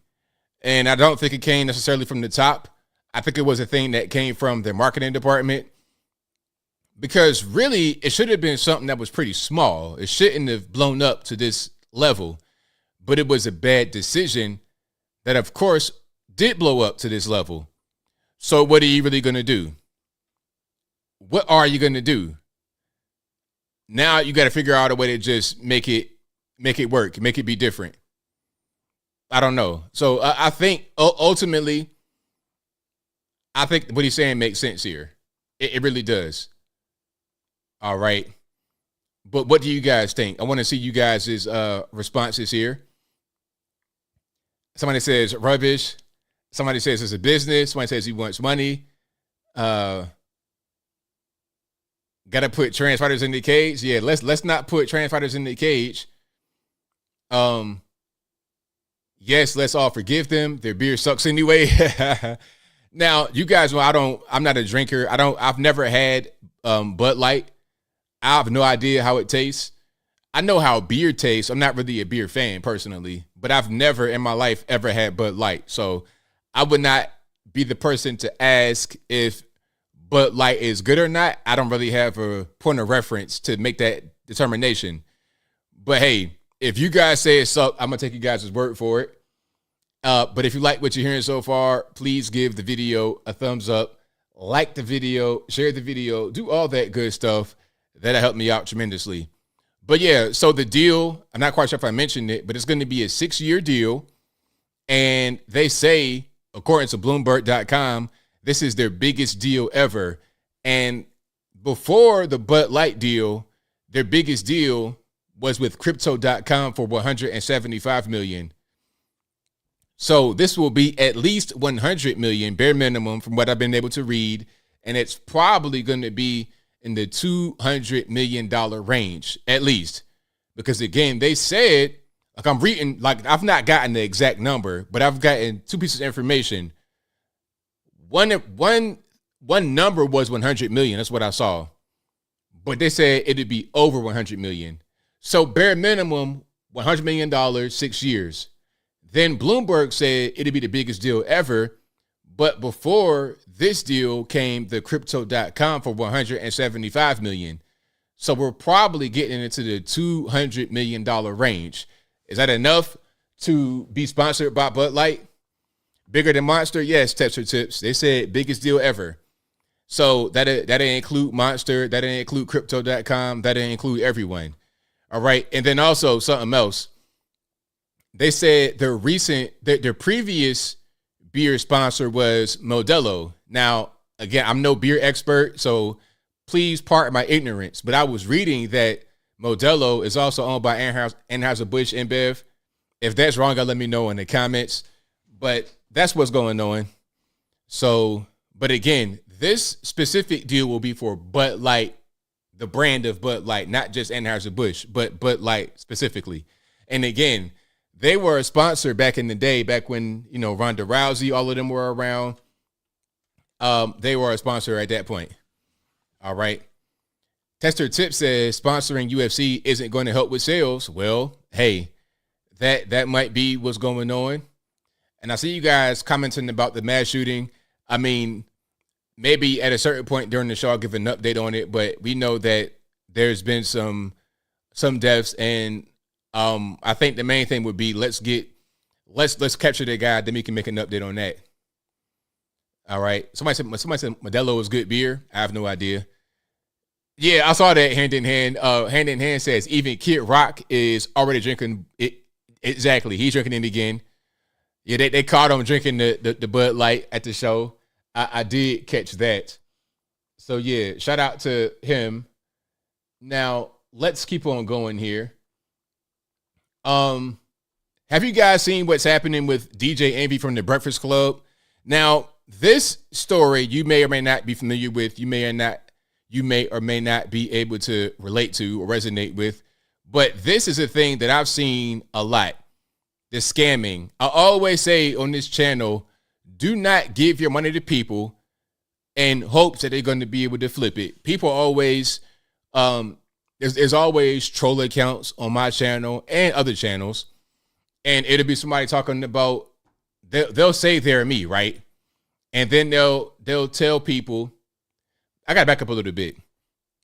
So let me tell you how the scam goes on YouTube channels. Then I'm going to tell you the street scam. And then I'm going to talk about DJ Envy from the Breakfast Club, Power 105.1, alongside Charlamagne the Guy. Remember, Charlamagne was the guy who Joe Biden told, hey, vote for me or you ain't black. That was him on the same show, Breakfast Club. At that time, when that happened, DJ Envy was not there. But let's back up. The way it works on my channel with the scamming, with these trolls that come on and impersonate me, is when I post a new video and one of you guys makes a comment on the video, someone will reply to your comment. It's always like that. They will reply to your comment, and then they'll have my picture, and they'll have a name that looks like my name, but it's not my name. Not specifically. It may even say Anthony Brian Logan, but it's not actually my name. But anyway, they'll reply to your comment and say, hey, this is ABL. Contact me on this 18-digit WhatsApp number, and let's talk about cryptocurrency investment.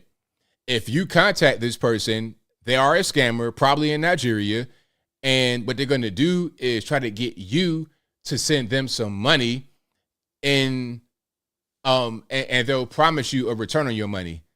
That's a classic scam that people still fall for. And every single stream I say, do not fall for the scam. Now, I've seen that same scam in real life. I've seen it with I know guys that have done it. I know a guy who is dead who did that.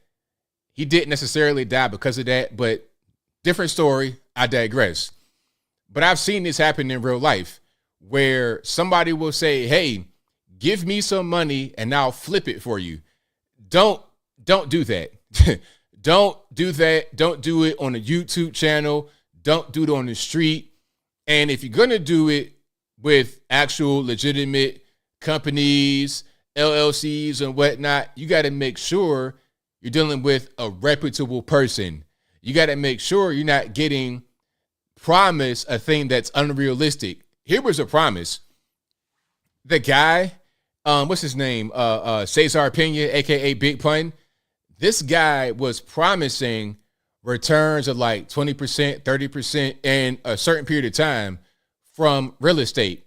So let's say, for example, if you were to give Cesar Pena $300,000, he would sign in the contract that he would be able to return X amount in 4 months in the written contract that he would sign. You can't, that's not realistic. That's not realistic, because on the flip side, people will say, well, it's an investment. You might lose. Well, if you might lose in an investment, then how can there be a contract that guarantees a return? It doesn't make any sense. See, what was happening at a certain point, probably from the beginning, is that when you would give him money, he would take that money and use it to pay prior investors. This is a classic Ponzi scheme. Classic Ponzi scheme. Okay? So this guy got arrested by the federales and he's going to jail. Now, DJ Envy plays in because he has countless videos talking about getting money with Cesar, promoting him on the radio. They're traveling, doing seminars together. It's not as simple as just him on the radio reading the ad. This guy was involved with the scam. It's not like FTX with your man Sam Bankman-Fried and some of the celebrities. The celebrities just read an ad. They'll say, okay, I put my money in FTX. It's a crypto exchange. They don't know what's happening behind the scenes. They don't have any kind of dealings with Sam Bankman-Fried or FTX aside from an endorsement. I'm going to read this ad for you, and you're going to pay me X amount of money. They're not traveling with SBF across the country doing seminars. They're not getting money with SBF. They're not sitting in the office talking to Caroline and all these people. They're not doing that. They're just reading the ad and that's it. They don't have that level of involvement or intimacy with the company that DJ Envy had with Cesar Pena. Now, I'm going to just read some of this. Definitely Big Pun. T's Retro. Definitely Big Pun. I think Envy might be Fat Joe. Envy's a slim. Envy's the new Fat Joe, not the early 2000s Fat Joe. He's a new Fat Joe. Now, here's DJ Envy, and I'm mad at this because, you know, I'm from Virginia, Norfolk. I almost went to that school. I was that close to going to Norfolk State. It just didn't work out, but I was that close. So I don't like the NSU sweater. He didn't even go there. He went to Howard in D.C. or it might have been Hampton, one of the two. He did not go to Norfolk State. What up, y'all? It's DJ Envy. I got my guy Caesar right here. As you can see, this is the 3-family crib, all right? We're demoing today. They did a majority of the job on the 3rd floor, and this is what it's all about. Finding a crib, demo. See, look, you doing all this stuff right here. You're like the front man of the business. But when the federales came and said, hey, your man is scamming, taking money, Ponzi scheme, all this, that, and the third, all of a sudden, oh, I didn't. It's not me. It's Cesar. You got to talk to him. Ridiculous. Renovating, getting together, and getting tenants in. If you want to know all about it, you got to click our seminar. The next one is December 9th. You need to be in the building. Now, I'm pretty pissed off today because today, Caesar called me, and he just messed up my Jordans. Like, these were some good J's. Caesar, you owe me a pair of J's, man. Mine's got messed up, too. So there go your man Big Pun right there in the background. That's the money man right there who's going to jail, and if he might go right there with him. Oh, so he went to Hampton? Okay, shout out to Hampton. But as you can see, December 9th is the next class. Hopefully we see you there. And we actually got some people that were at the last seminar that was showing them some what we doing and how we doing it. So hopefully I get to see you guys December 9th. If you want more information, hit up Eventbrite right now. Peace. So, I mean, you're doing a whole bunch of advertising, and there's countless videos like this. Watch this. This was a 3-family, 2-bedroom. We could only bring $800 rent roll each floor, which is not that much money. If we decided to extend it, if you walk back here, you see we extended it. Now with the extension, we decided to make it from a 2-bedroom to a 4-bedroom. So now from $800, it goes to $1,800 a month. 18. We extended it so much, we have so much that we can extend it, we can actually put 2 studios in the back. So now the 2 studios will bring, you figure 18 is 2, 4, 6, 7, 8, you're looking at about $7,600 a month in rent. So what he was doing right here is making the house bigger to rent out each room and count that as his income. So how many families are going to be up under one single family home that you rent? Like, how does that really work, sir? Is that even legal? And there was a video on the Breakfast Club of a woman who was a guest saying, hey, can you do that? Does the government know about what you're doing? This is some scammy stuff. And he's out here talking about it on videos. See, that's in the ghetto, Patterson, New Jersey, in the hood. I know hood ambiance when I see it. That's what we did with this property. Now you want to just tell them what the procedure was to extend it. Yeah, so basically, I don't know if you guys see, we could walk down here real quick. So we dug about 50 feet of foundation. I don't know if has anybody ever done foundation, if anybody see any work. So basically you dig 3 feet down to the ground, you pour concrete, you cinder blocks, and from there on, it's basically the extension of the foundation. So that's another one. And then here he is. Here's the most flagrant video of all. This man has a bunch of checks in his hand of rent that he was collecting from the business he was doing with Cesar. So when you say, oh, I wasn't really involved, it was Cesar, he was the guy. Well, what's that right there in your hand, sir? What's all that in your hand? What's happening? Flipping that jack. Today, Pro Style came. This is your first time picking up rent, right? First time picking up these joints, so we don't want to see the names on the checks, but yeah. First time picking up rent, and that's what it's all about. When I tell you about creating generational wealth, that's what it is. I picked up, this is some of my rent. He owes me some more. His rent is picked up.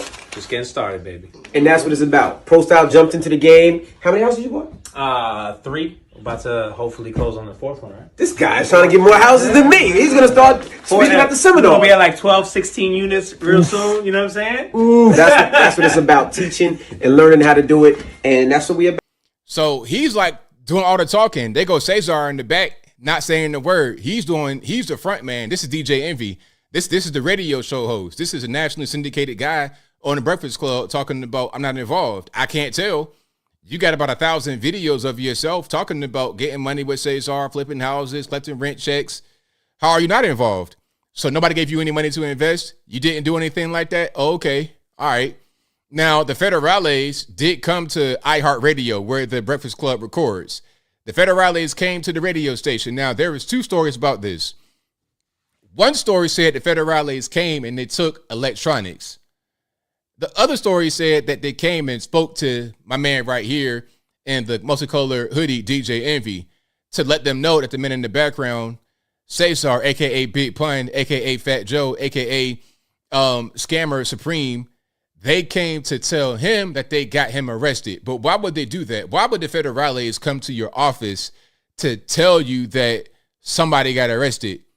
It makes no sense because we could all see it on the news. Read the paper. Cesar Pena arrested, released on a $1 million bond. Where'd he get that money from? Anyway, why would they go to the office to tell him that? This reminds me of, remember when there was someone who had the IRS come to their house and leave a note? The IRS does not come to your house. The IRS will barely even allow you to call them. Listen, try calling the IRS right now and get them on the phone and talk to them. Good luck. The IRS came to the man's house and put a note on his door. Who was that? Was that somebody that was involved with the Trump case, I think? They're talking about we had to tell him something. Really? Obviously, they did that as intimidation in the IRS case. Now, in his case, I think they probably spoke to him about what's happening, and it was a warning.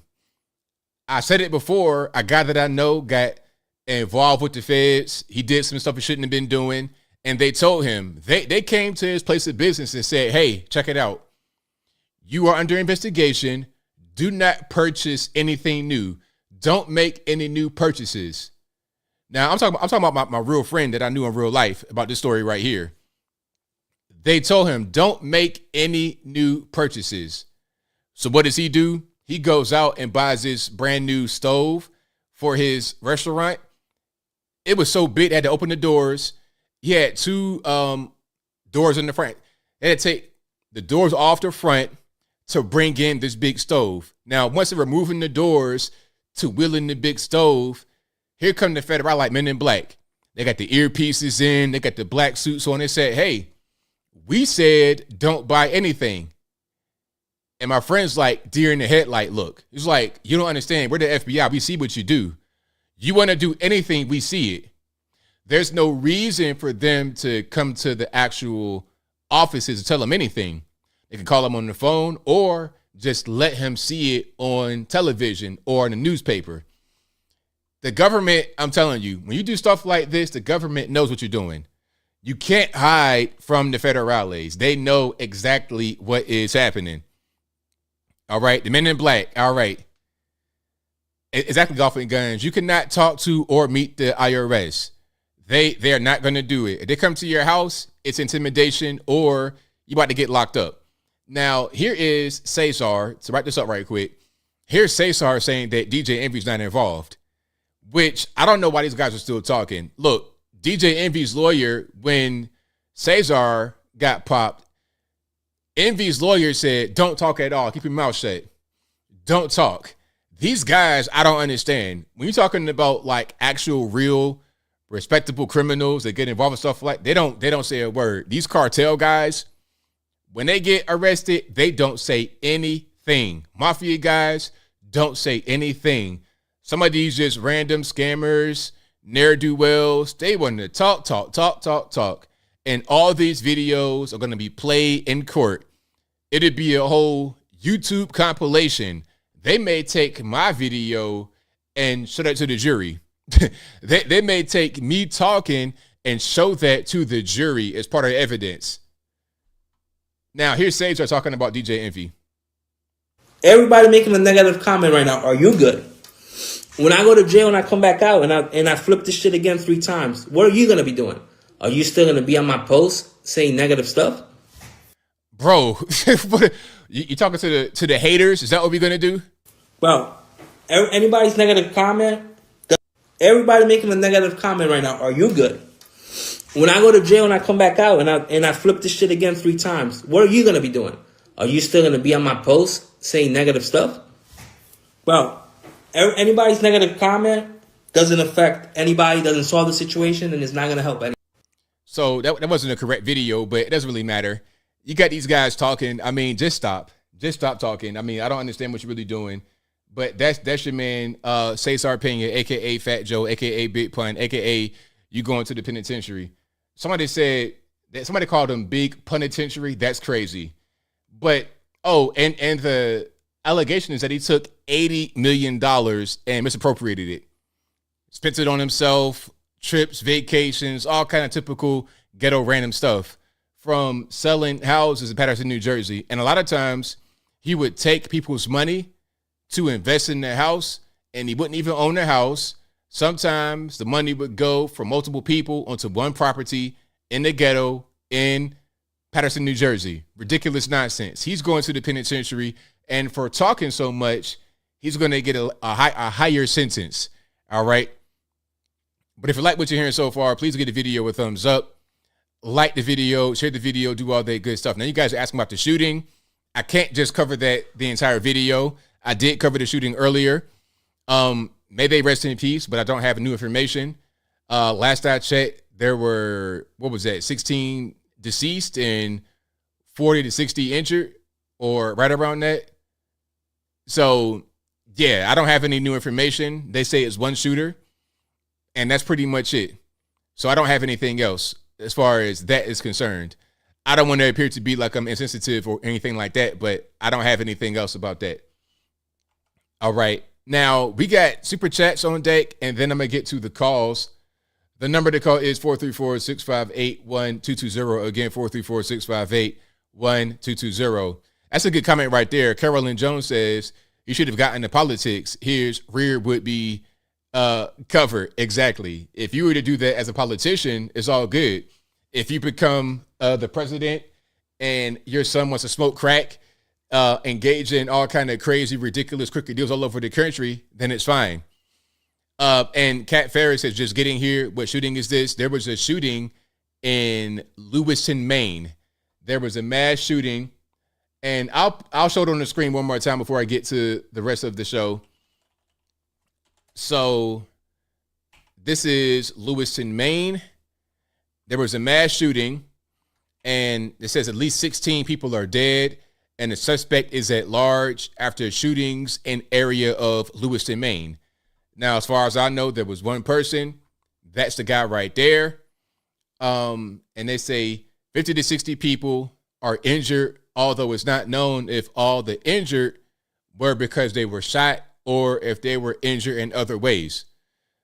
Somebody says 24 dead, 22 dead. This is going to be something that is, I can't just stay on it the entire time. It's going to be developing. But if you have not seen it, this is what I have so far on CNN. And it's been updated like about 10 minutes ago, and they've not updated the total of people that are deceased. So that's all I have right now. Probably by tomorrow, there will be more information. And what I may end up doing a video on it tomorrow. So by that time, we'll know more. And hopefully by that time, they've been able to capture the guy. All right. But again, it's fluid. Exactly. It's fluid situation. So, but that's the guy right there. If you guys are in the area, Lewiston, Maine, please be aware. Please be safe and stay armed, because this guy's out there. He's killed a lot of people, allegedly, from what they're saying. So please, please, please be aware. All right. Now, let's keep on rocking and rolling here. If you like what you're hearing so far, please give the video a thumbs up. Like the video, share the video, do all that good stuff. That'll help me out tremendously. All right.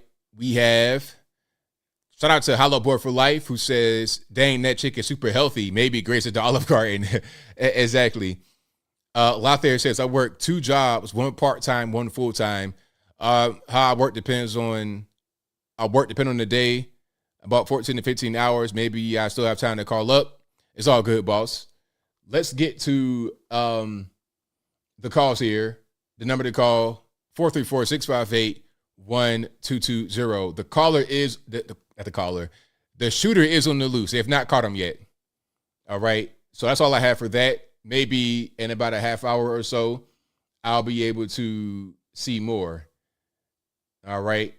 And just before I get to the calls, the last thing I'm going to say before a while is that I'm reading that between 22 and 25 people died in the shooting, and 60 to 70 are wounded. That's all I have so far. And the shooter is on the loose. So please be careful. If you're in the Lewiston, Maine area, please be aware. Please be careful. All righty. Now, let's go ahead and keep rocking and rolling here. There's also an email for a Skype if you want to do that, and be right here in the bottom left-hand corner of the screen. Talk about things that are related to what's happening right now. All right. Bongino rule, is that to wait and see and get all the information and not just react? That's probably a good thing to say right now. 918, you're on the line. Who am I speaking to? What's up, ABL? It's JB Scotchman from Oklahoma. How you doing, buddy? It's all good, man. What's happening? Hey, no lot, dude. Well, I don't know. We got a little bit to talk about tonight. The UFC, Dana White. You know, I do agree with what you said earlier. I mean, I think the people at Bud Light, especially the marketing team, they screwed up big time, and they should all be fired, and I'll make everyone else suffer for it, because it does take away a lot of good jobs, you know. And absolutely. I don't drink Bud Light. When I drink a lot better beer than that, but it is a popular beer, so yeah, I think that if they learn their lesson, it wouldn't hurt if you even give like some kind of an apology, you know, saying like, we're sorry, we offended our fan base, you know, like we won't do it again. It was a bad decision in the marketing department. So, I mean, like I said, I don't drink Bud Light, but I do like some of the products. But anyway, we're coming up on Halloween here in about a week, so I wanted to talk about some scary things that are happening in real life in our country. Did you see when Hillary got into that little argument with the reporter? I did see that. Yeah, I'm gonna do a video on that tomorrow. Okay, cool. Yeah. And then like she lets out those words. She's like, "You're done." It's like, Jesus, I saw the evil in her eyes when she said that. I got better watch out. You know. And then the other one, Joe Biden. You see him being hauled around the White House lawn earlier by some military guy. They literally led him like a dog on a leash because he didn't know where to go. Yeah, that's becoming a pattern as of late because he's pretty much just not really there. No, he's gone. He is totally gone. So you got to look that one up, and then finally, you ever watch the original Texas Chainsaw Massacre movie from the 70s? No, I've not seen that one actually. Okay.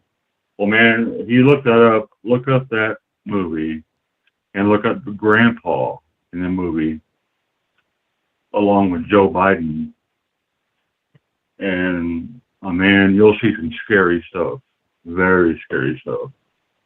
I mean, it's freaky. Right on. All right. Well, lastly, man, love you, dude. Everybody in the chat. I'll leave you on a question. Do you get a lot of trick-or-treaters where you live? And if you do, what kind of candy do you give out? Well, okay, I do get some, but I've not given out candy yet because we live in a kind of a newer area, so I hadn't done it. But I'll probably do it this year. I think I'm gonna go to Costco and just get a bunch of good stuff, and I'll probably do like Reese's Pieces, Twizzlers, like candy that I like as a kid. I'm gonna give that out this year. Yeah. Oh, definitely, yeah. Kit Kats, yeah. Butterfinger, good stuff. All right, man. All right, well, great show as always. I want to sit back and listen to the rest of it, man. Well, thank you for the call. Definitely appreciate you. All right, later, dude. All right, shout out to the caller. Most certainly appreciate him.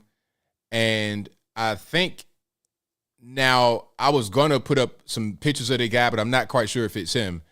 So I don't want to put up the pictures. Like I have like the guy's name and pictures, but I don't want to do that and be wrong. All right. So I'd rather not do that because I'm seeing they have his name and they have pictures, but the same guy looks, put it to you this way. They have a name and there's two different guys that live in the area that look similar, but it's not the same person. So I don't want to put that out there quite yet. I think somebody said the Bongino rule, just wait. And then once we're able to figure out what's going on, then we can, start to reveal some stuff. All right. 470, you're the line. Who am I speaking to? Wait, if you have a problem figuring out whether you're for me or Trump, and you ain't black. Hey, ABL. Hey, it's Greg from Wild and Wacky Land. How you doing, sir? I'm well. About yourself? Pretty good. Try not to get too depressed from what's going on in Israel, man. Yeah. So just trying to survive here in Atlanta. Crazy drivers. Traffic's getting really bad. So, hey, man, when you were talking about Tennessee, didn't you say there's no state tax up there? That's correct.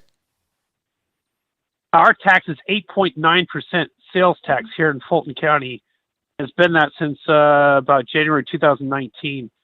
The county tax, we don't have like a state tax as far as sales tax is concerned. It's county by county. Yeah, that's crazy because so most people don't realize that. Yeah, I thought it was a lot lower because here we have a higher, we have a statewide tax technically you have a base tax and then a county, but really it's a state tax because it's the same all over the state. It's like 9.5, 9.7. So it's not that much better in Fulton. And on top of that, you have a state income tax. That's crazy. Yeah, the county taxes vary here. Most people think it's a statewide tax. For sales tax, it's not. It's county taxes. Our taxes in the late 80s in Cobb County, when I lived in Marietta, was 3%. Wow. I had the lowest state income sales tax anywhere. And I think now, today, it's only like 7%. Right. Could be wrong, but it's still a good bit lower than 9.9%. Yeah. It doesn't sound like much, but it does add up when you're spending, $300 or $400 a week on groceries, thanks to, Joe Biden. Oh, right. So Absolutely. Bidenomics is working. I don't care what anybody says because, gas is well over $3 a gallon, eggs are way up. So it's working. Trust me. Right. I see. So anyway, what do you think of this new Speaker of the House, Mike Johnson, who just got voted in today unanimously by the Republicans? Is he any good? I don't really know a lot about this guy. I saw a couple of videos that were kind of questionable. He was saying that George Floyd was murdered and it was bad, and his black and then he said he has a black son, and this black son has a harder time in life than his white son. So I'm like, what's going on? Yeah, Rhino. Get out your gun. Right. Take down the rhino. It's hunting season. Right. But that's not good. I heard on the radio today from WSB, which is 95.5 here in Atlanta. They're extremely liberal. They always say, Trump's contesting the election, try to overturn the election, everything. No, he never did that. That's a lie. But, and then he said something about him voting for more money for Ukraine. I'm like, oh, that's great. Just send them another $800 trillion. That's all we need. Bankrupt America fighting their war against the Russians, which is never going to end, it seems. Exactly. So, yeah, I don't want to take up too much of your time, but I do want to share a special experience with you today. When I went to the DeKalb Farmers Market, I don't know if you ever go there, but that's like an infestation of radical, communists and socialists, feminists. It's all the same in the end. But this older black guy came up to me. He saw me wearing my Trump, Never Surrender shirt, and he had a mask on. At first, I was like, "What? You like Trump? You're wearing a mask? That's what the liberals wear, They're still terrified of the Chinese virus." And so he came up to me. He goes, "Man, I love your shirt. He says, where can I get one?" So I told him, DonaldJTrump.com. We talked for a minute or two. And the guy voted for Trump in the past and wants to vote for him again. And that was such an uplifting experience. One person out of maybe like 300 people there saw my shirt and liked it. They said something good about it. Oh, wow. I wear this shirt around on their turf in Decatur to piss off the left, because it's the best way to fight the left in the end. It's not just voting against them, it's wearing pro-Trump stuff. That really pisses the hell out of these people. That really gets to them. It gets under their nerves. It's like, now I'm on your turf, bitch. What you going to do about it? You got a conservative here that loves America. They think that's their little haven right there, Recycle, they're all into recycling, which is good, but they're all into all these radical leftist causes, and they believe in climate change and weird things like that. So anyway, we are going through climate change right now. It's called fall. I can't wait till we get to winter. I'm loving it. Anyway, man, thanks a lot. I wish you well. Don't let the fame and fortune go to your head, and we'll talk next Wednesday. Thanks for the call. Appreciate it. Thanks, man. Be safe. All right, Thank you. Bye. All right. Shout out to my man for the call. And I wasn't even thinking, you can't cuss on the show. So shout out to my man for the call, but no cussing. All right. Now let's keep on rocking and rolling here. The number to call, 434-658-1220. 904 on line. Who am I speaking to? Hey, ABL. This is John Doe. I'm calling from a bunker down in Florida. I wanted to talk to you about what seems to be, to me, like some body doubles happening.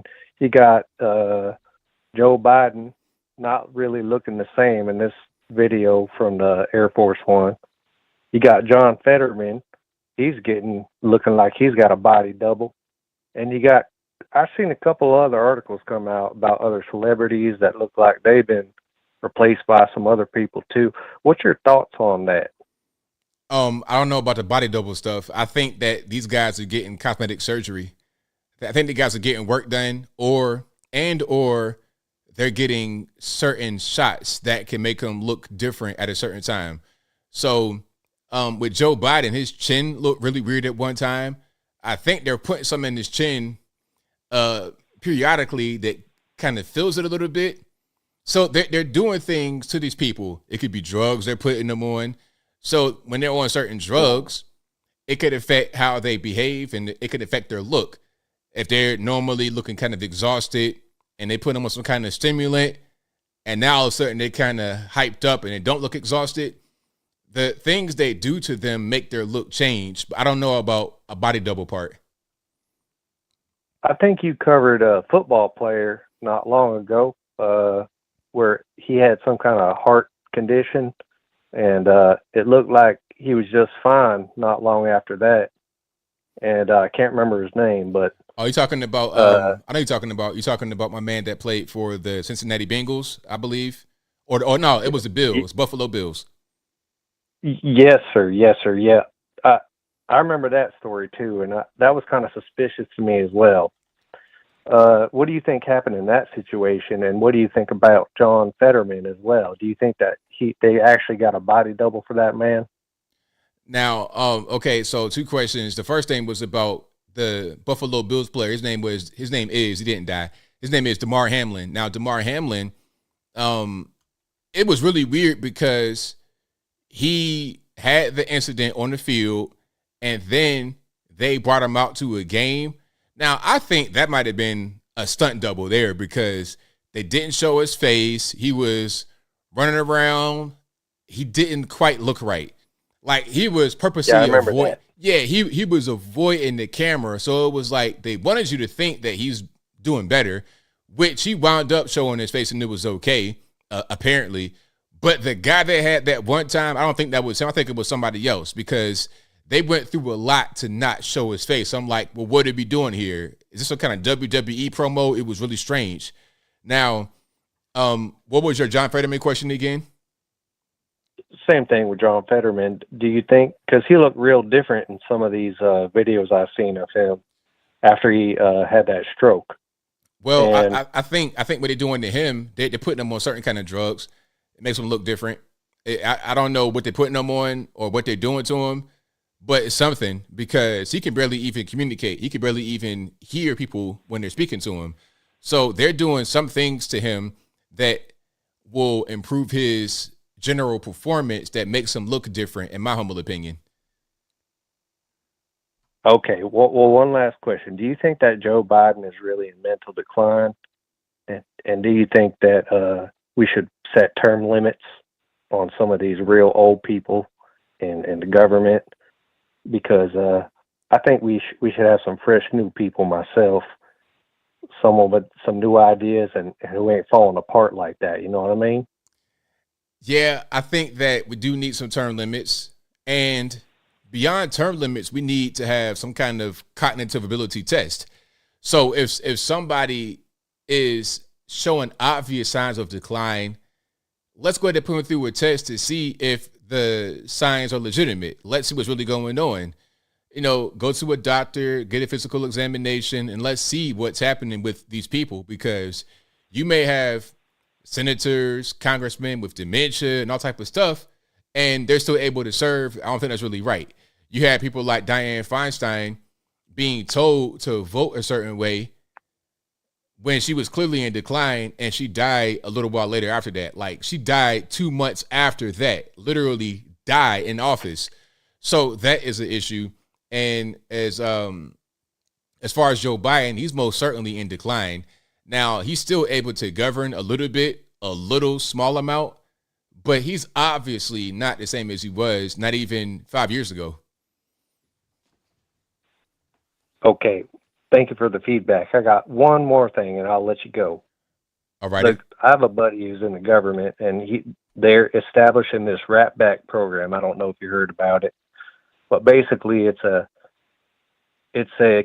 continuous vetting program that lets the government get kind of the heads up if you ever commit a crime and you work for the government. So by FY24, all agencies have been directed to fully enroll all government employees into this program so that they can know as soon as somebody commits a crime, basically, in my opinion, this is the next step to basically like, what's that, Minority Report?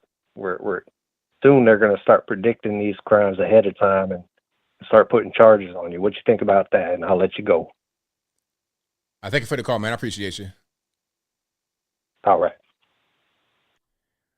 Yeah, I'm not sure how they're really going to go about doing that, how they're really going to make that happen, but I'm not really for all this, like, it's an invasion of privacy. You can't really do anything. They'll say, well, we're doing this because we want to make sure that our people don't commit crimes, all this, that, and the third, but it's like, okay, at what cost?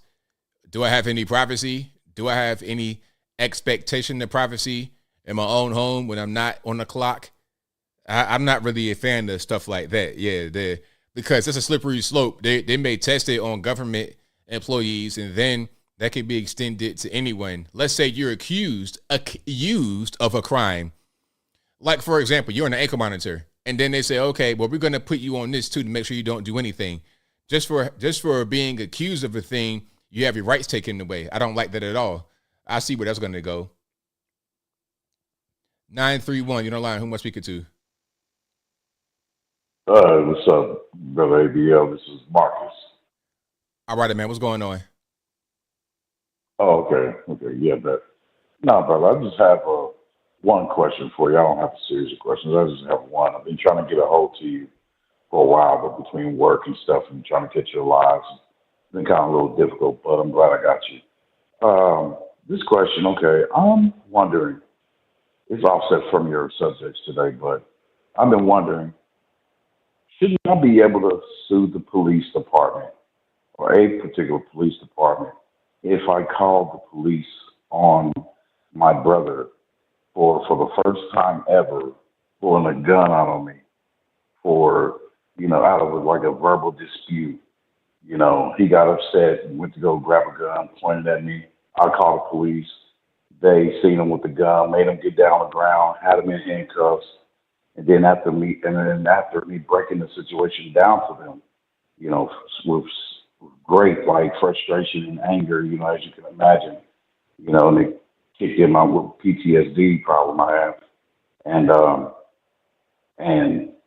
after breaking it down, it was a white officer, by the way. And he ended up arresting me instead. And so therefore I ended up having to spend my birthday, which is Christmas Eve, and Christmas, that whole week in jail until I got bonded out. And then afterwards, I had to wait 6 to 7 months for the grand jury for them to decide on if they're going to pick it up or not. In which case they decide to, like I thought all along, they dismissed it, saying, that there was no lack of evidence or whatever. And I'm like, yeah, of course, no crap. And I'm like, is this what y'all do to people? So basically that took any little speck of faith that I had in our police department. So, and I'm feeling like, some kind of way. And now it's like I'm left at, where I'm scared to call the police for anything. Now I'm left at a mindset where I got to think about, okay, I'm taking care of situations on my own,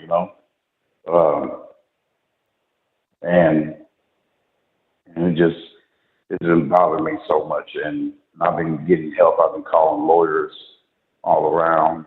I was told because of conflict of interest, I'm going to have to look for lawyers outside of town.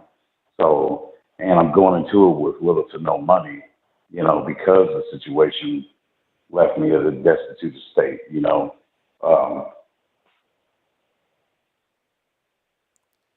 So I was asking to see, like, if you have, like, any clue, like, on some things or what I might do in that situation, Okay, so what was the actual charge you were hit with? No, what they tried to charge me with was aggravated assault and battery with domestic. So why were you charged, or why were they trying to charge you? No, they tried to. You see, that's what I was waiting. Honestly, I understand what you're saying, but what I'm asking you is, why were they trying to charge you? Like, what was their rationale behind the attempt at trying to charge you? Man, it's like, I don't know. It caught me by surprise when, when he decided to take me to jail instead. So I'm like, this is odd. Because I'm like, Lord knows if I was to have done that, point a gun at somebody, whether it be my loved one or, my blood or not, I would have got sent to jail, aggravated assault and all that. So therefore, they arrested the wrong person. So when did you ask why they were arresting you? Yeah, and he said he chose, to take me. And no matter how much I pleaded with the officer, I'm like, man, why the hell are you doing this? And I'm like, and plus I have evidence because one of my elderly cousins, was 80 years old. He was there, and when I got out, I got a video recording of him being in agreement with me giving an account of what actually happened. And I ran it through with him twice, and he agreed twice. So, and I have that on the recording as well.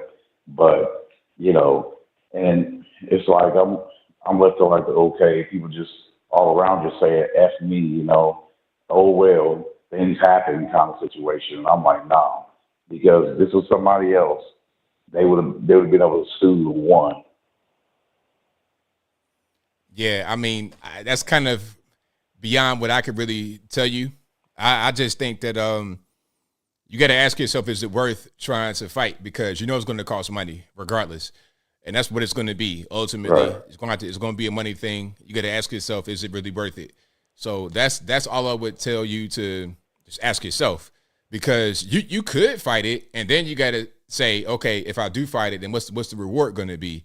Is the risk of me spending money that I'm trying to raise up, is the risk worth the potential reward? You got to ask yourself that, and then go forward from there, man. But thank you for your call. I definitely appreciate you.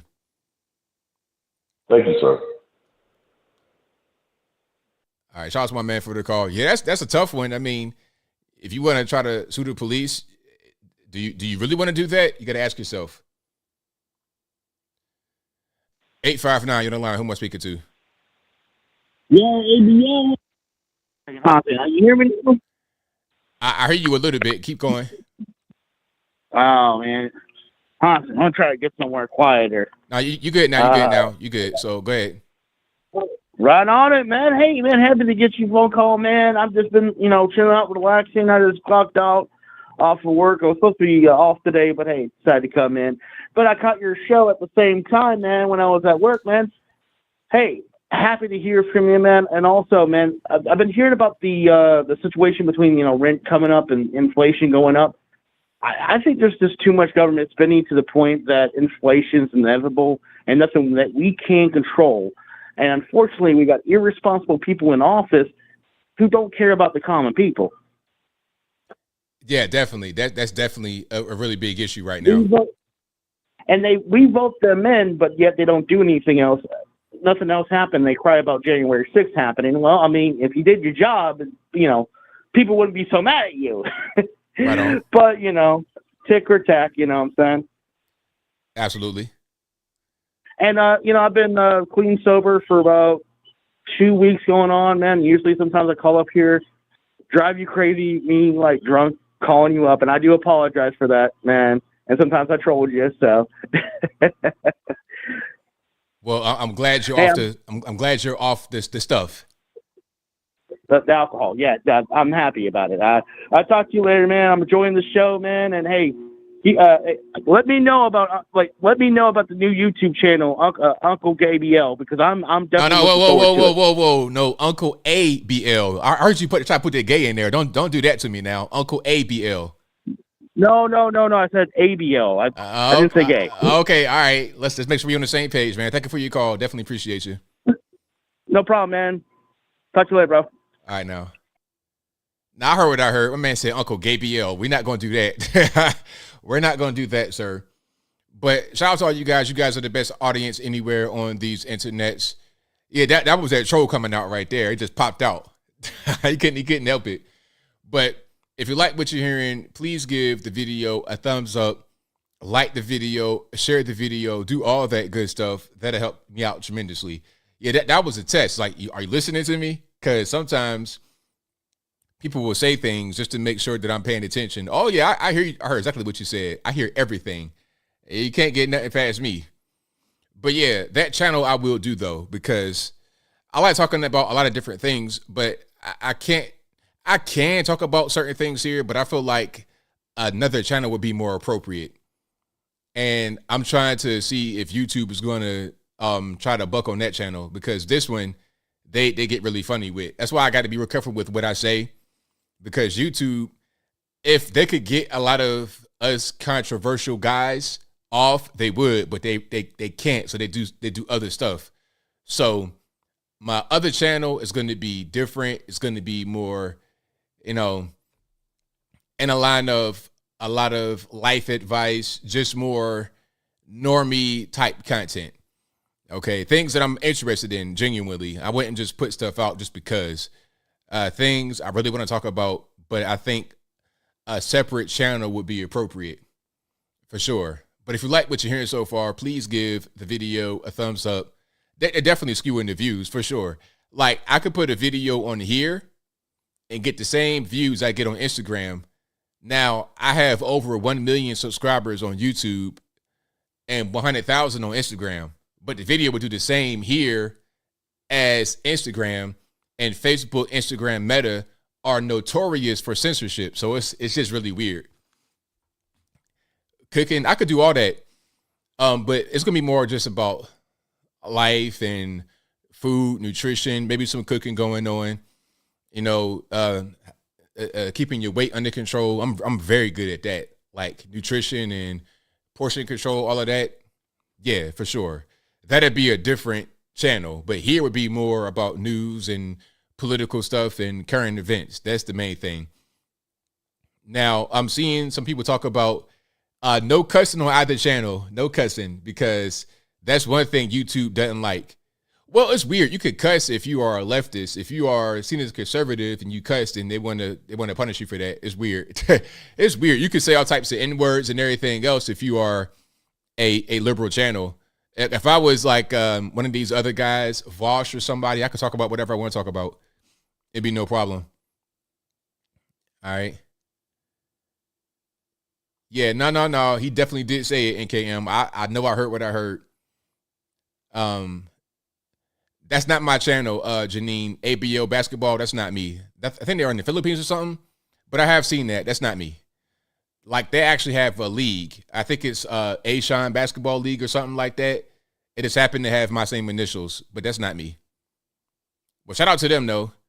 Definitely shout out to them. But if you like what you're hearing so far, please give the video a thumbs up. Like the video, share the video, do all that good stuff. That'll help me out tremendously. All right. ABL, life coach. Uncle ABL. Yeah. I just have a lot of life experience. I've seen a lot of different things. Like, people, I don't know. I feel like my channel would be just about giving out common sense, because not everyone is privy to having common sense. Is, I've said it before, common sense ain't too common. Common sense, like, don't give random people on the internet money because you think it's going to be able to get flipped. Don't give a dude that looks like Big Pun some money thinking that he's going to invest it and you're going to get a return. Don't do that. That'd be the kind of advice I give. But more than that, obviously, as well. Grocery shopping tips and tricks. I'm going to fat shame you. No. Now, and shout out to my main man, Jericho. Shout out Jericho Green. Yeah, he's able to cuss. I don't know, but me, if I do anything, like they got me on the list. If I do anything, they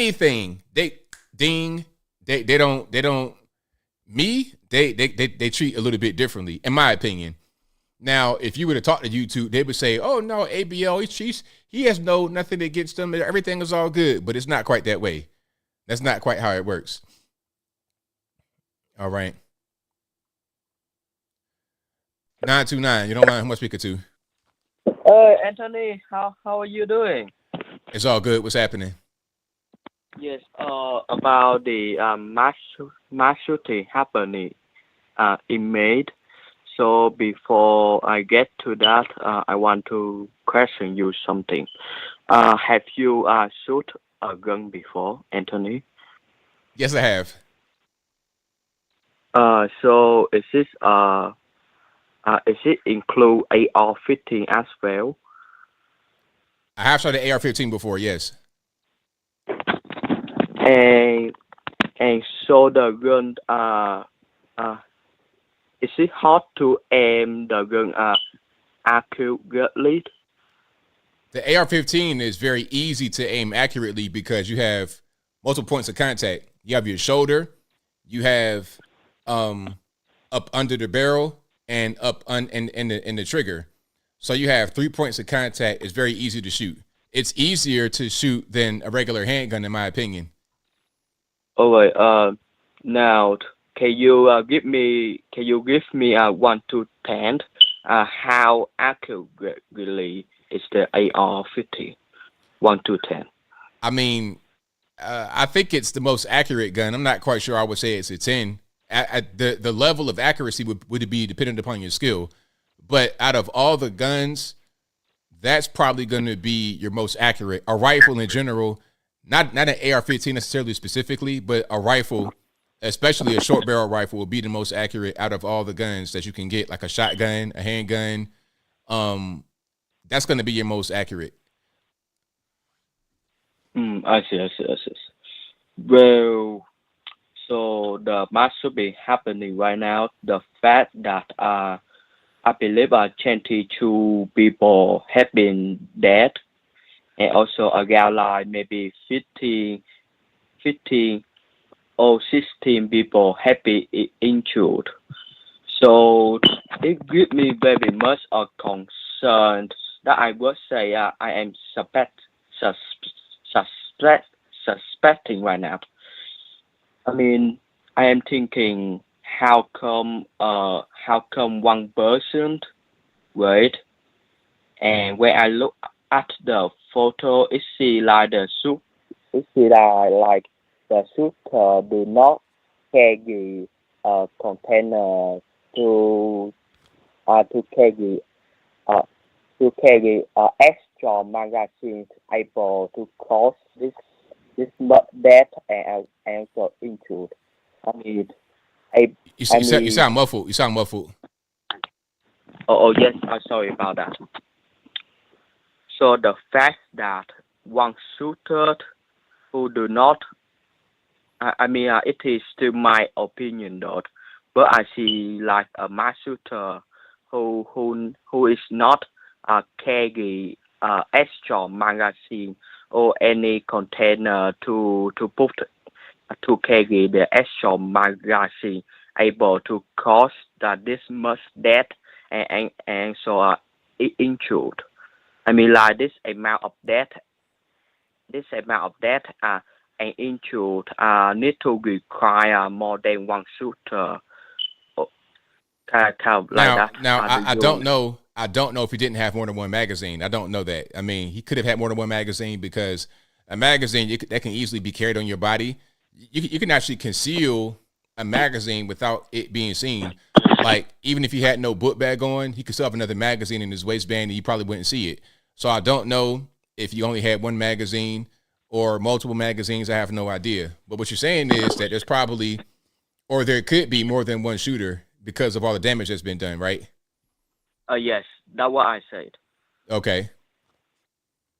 I mean, I feel like, do you think this could be the sign of pulling the string so they can boost gun control? I mean, it's just what happened to the previous mass shooting. Something like it doesn't seem right at all. It doesn't make sense. And I am do not say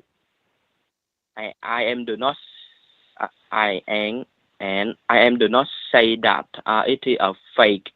It is a fake mass shooting, or there is a fake death, or I say it is possible a sign of to causing this much death to boost gun control. I mean, there is always a possible thing that it could be a psyop to boost gun control, but I think that this actually did happen. We're going to see more details because one thing about it is it's just now happening and it's still details coming out and the guy's still on the run. So I think once we're able to get more details and once we can wait a little while, we'll be able to figure out more information. Oh, yes. Now, about the new Speaker of the House, Mike Johnson, guess what? When I go to Twitter, I found a video where Mike Johnson, he calling out for affirmative action. I mean, he do not say out loud that he support affirmative action, but the way that he compared to his adopt black son to his white son, like you can tell, Mike Johnson, he is supporting affirmative action, and also he believes Joe Floyd murdered by the white man. So that is the red flag over there. Yeah, that's definitely an issue. I'm not really sure who this guy is beyond those clips that I saw. Hopefully he does a good job as Speaker of the House. But we're going to see how the whole thing pans out. Oh, yes. By the way, I believe every conservative should question and suppressing the fact that the Mike Johnson with all the Congress of the House, including the Republicans and also the Democrats, all of them, they support the Kanye West people for foreign world. I mean, like, when Mike Johnson become Speaker of the House, the thing that he said,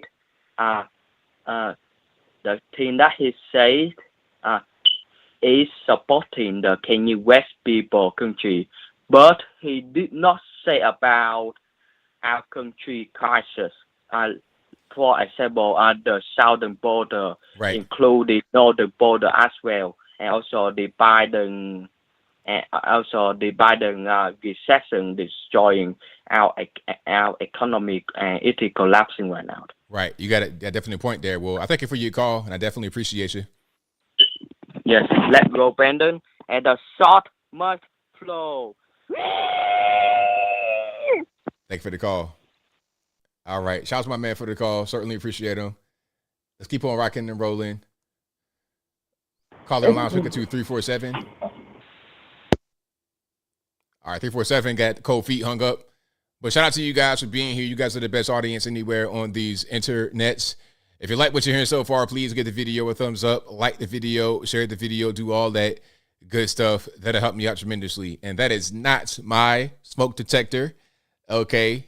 ABL, whatever. As soon as I hear the first chirp, I'm instantly going straight to my garage, getting my ladder, because I got tall ceilings. No flex, I'm just saying. I'm getting a ladder, I'm getting up there, I'm getting a 9-volt, and I'm changing it instantly, right away. When I had my, back a few years back, we had a earthquake. Remember the small earthquake in Appalachia? The earthquake, it was weird. The ground barely shook.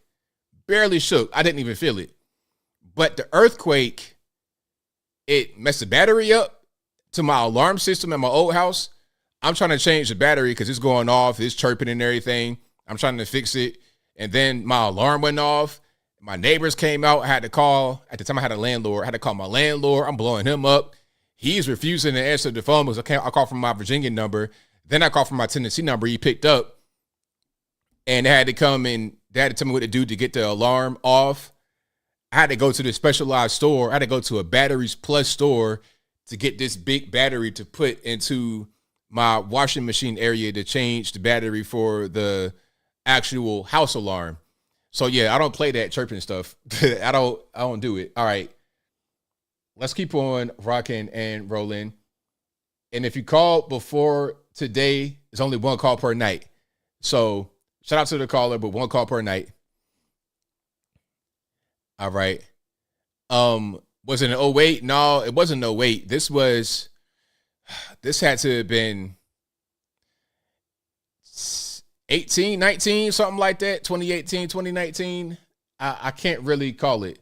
I don't really remember when that was, but it was more recent. Yep. Definitely. Yeah, that's what it was, Rudy P. It was battery backup, but it was causing the chirp. And it was driving me crazy. I didn't know what was going on, where it was coming from. And I pinpointed it. I changed my smoke detectors. It wasn't that. And then I went to where the alarm was set up. And it was an old alarm, too. This is my older house I had that I was renting. And I had to fix it from there. This battery probably about that big. But yeah, on my smoke detectors, I'm getting the garage. I'm going to the garage, getting my ladder, hopping up there, changing that. I'm the kind of guy, if I talk to somebody on the phone, I'll talk to a friend of mine on the phone, and I'm hearing it chirping, I'm the type of guy that I will put my ladder in my truck and go over there and change it. I'm dead serious. I've done that before. You know, if it be like a young lady and I know they don't have the ladder or anything they need to get up there, I'm going to get my ladder and I'm changing a smoke detector for you. Point blank. Yeah. Yeah, it was more recent than 08. It wasn't, the one I'm talking about was not 08. It was like 18, 19. 601, you're on the line. Who am I speaking to? Hey, ABL, this is OC. How are you? Well, about yourself? Doing good. Just thought I would call in. I have something that's a bit off topic, but my daughter's school was having those parent-teacher conferences, and they sent out an email that they need some people to cancel their appointments because they had more parents than expected who signed up for parent-teacher conference, which I found, like that's what parents should do. But the school's like, we were not expecting parents to be concerned about their children's education. So, yeah, we actually got an email to cancel, so we did that. But yeah, that's happening in some schools. Parents are actually, well, I guess a lot of schools, but we never expected the school to cancel because it's like too many parents want to know what's going on, and they weren't prepared for that. Yeah, I mean, people like these schools are doing way too much, so I don't blame the parents at all. And I think the schools, they're not used to this level of interest because normally parents may go to the school when there's something wrong, like if their child is not performing well, something like that. They don't really go just because. But now we got all this drag queen story time, all this LGBT stuff going on. Parents are like, well, wait a minute, what's happening here? I want to go just to see exactly what's happening. It might not be in the parent problem right now, or it could be, but I still want to go see what's happening, and the school's not ready for it. That's why this is part of the reason why when people like Pastor John Amanchukwu go and read these nasty books, they want to try to get them shut down and thrown out because they don't want people to know what's happening. Yep, no, that's exactly right. So, I mean, they want us to get with their program of shutting us out, but I think it's the other way. They need to get used to parents wanting to be in the schools and knowing what's going on. That's right. But anyway, that's all I have. One more thing, actually. I recently had a trip to Niagara Falls, and I don't know if you've covered this on your show already, but they have same-sex bathrooms, like all of Niagara Falls. Like there's no bathrooms that are separated by the gender. Everything is same-sex, which I found very weird. So when you go in, the stall walls go all the way from the top to the bottom. So there's no way to like peek under or on top. There's no urinals. It's just these tall walls. So, I mean, if you're claustrophobic, you might have a problem in the bathroom, but other than that, it was same sex everywhere. That's totally crazy. And it's just going to be dangerous, more dangerous for no reason, really, because throughout history, there's always been separate male and female spaces, but because you got some men, really, which is what it is, you got some men that want to be in a bathroom with women, then they just totally change it. It's ridiculous, and all it's going to do is just create more danger unnecessarily. It really does. Like you think it's safe because everyone's in there, so who's going to do something? But when I have a guy washing his hands next to my 10-year-old daughter, that kind of weirded me out a bit. Absolutely, and it should weird you out because it's not the way that things should be. Right. All right. Well, I'll get off the line. Have a good night. Thank you for the call. Definitely appreciate you. Goodbye. Yeah. So shout out to her.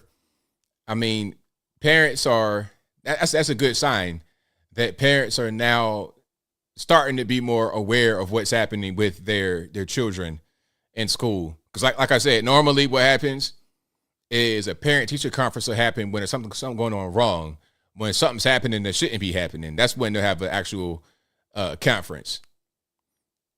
But now it's like, well, wait a minute. Let's actually see what's going on here. Let's get down to the bottom of what's going on. Do we have drag queen story time going on? Do we have these nasty books being read? Like, what do we have? What's really going on?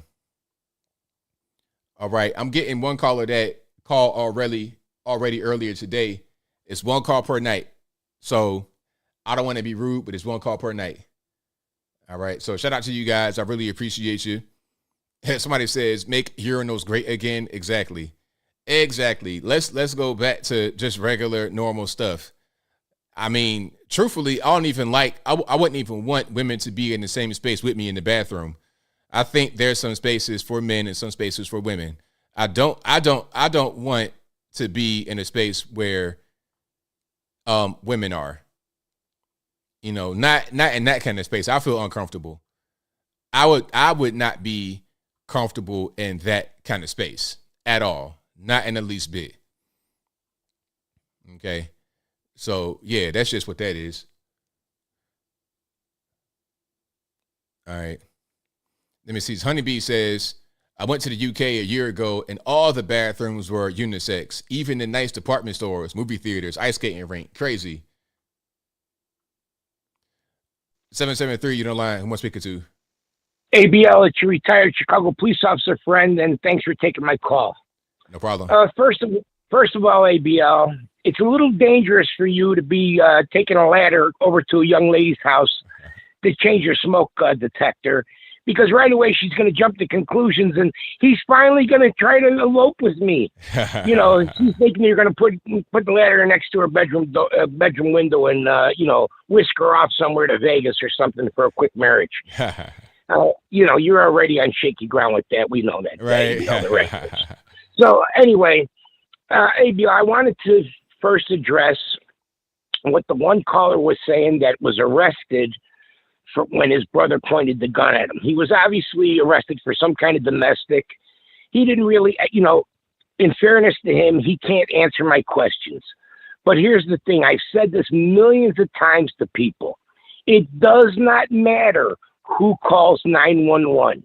It's not a race to get to the phone first, but I'm the one who called. Well, I went to the call and I determined through the facts what happened. And from that, I'm going to determine who's under arrest. It doesn't matter who called. I don't care. You called on yourself. So here's the thing. I don't know why he was arrested. He didn't exactly say what the charge was. He kept saying they were going to charge me. So I'm guessing he was released, or they just took him away and relocated him because he doesn't live with his brother. I'm not sure what the exact circumstances are in that thing. But here's the thing.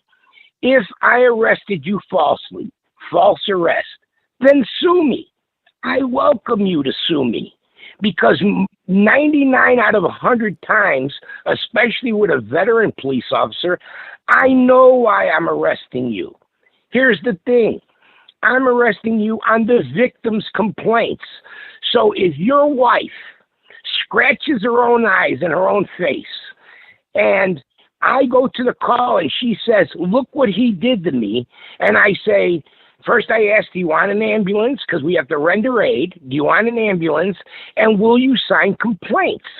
And if she wants to lie and sign complaints on you, well, that's not on me. I wasn't here. I wasn't here to see what happened. She is swearing out the complaint against you, not me. I am the police officer who is facilitating her complaint on you, facilitating your arrest on her behalf or on his behalf. So I'm not sure what happened there, but most policemen know why they're arresting you and can articulate why they're arresting you. They don't want to be jammed up. They don't even want to do paperwork. Most coppers rather drive around and never be called. That's what most coppers want to do, collect the money and never be called. I mean, it's exciting and we do our job, but the thing is, if you call me, I'm going to decide what happened there. Now, my other thing, which kind of correlates with that, ABL, on your one video with the guys, the repeat offender here from Chicago that was arrested over and over again, with the carjacking and then, all that. You could remind everybody what that's about, ABL. But that's the whole thing. We're letting these people out. That's what career criminals do. They do crime, then they get caught, they get a slap on the wrist, or they get 3 years. They only do half the time because there's good time and all that when you go to prison. They have good time where you get out early. You're still on parole, but they're letting you out early, and they're really doing that for themselves too, because they need the room at the prison. So if they can let you out, they will. But these guys, they do 2 years, they do 1 year, they do 6 months, sometimes they do 4 years, but they come out and they go right back to their criminal ways until they do something so, horrendous that they get locked up for 30 years. And, if we're going to let these criminals roam among us and not use the laws for these criminals, what can you do? What else can you do? I don't know. So it's a kind of a sad state of affairs. And then the other thing I wanted to touch on, then I'll be finished, is these schools, these universities. You see, everybody is taking the side of Hamas. And here's the thing.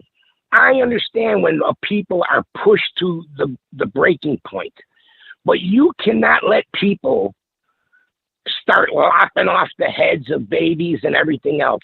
You have to show some kind of force and some kind of thing. But you see what's happening in these schools?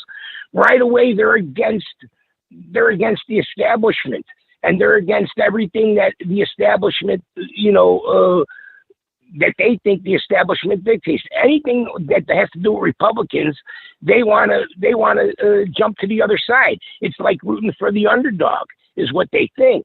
But this is real politics. This is real life and death. And you have to come up with some kind of solution to keep the world safe. So anyway, that's my 2 cents, ABL. And thanks for taking my call, and I'll talk to you later. Thanks for the call. Definitely appreciate you. Thanks, ABL. All right. Fantastic call. I think that'll be a wrap for me. Shout out to you guys for being here. You guys are the best audience anywhere on these interwebs.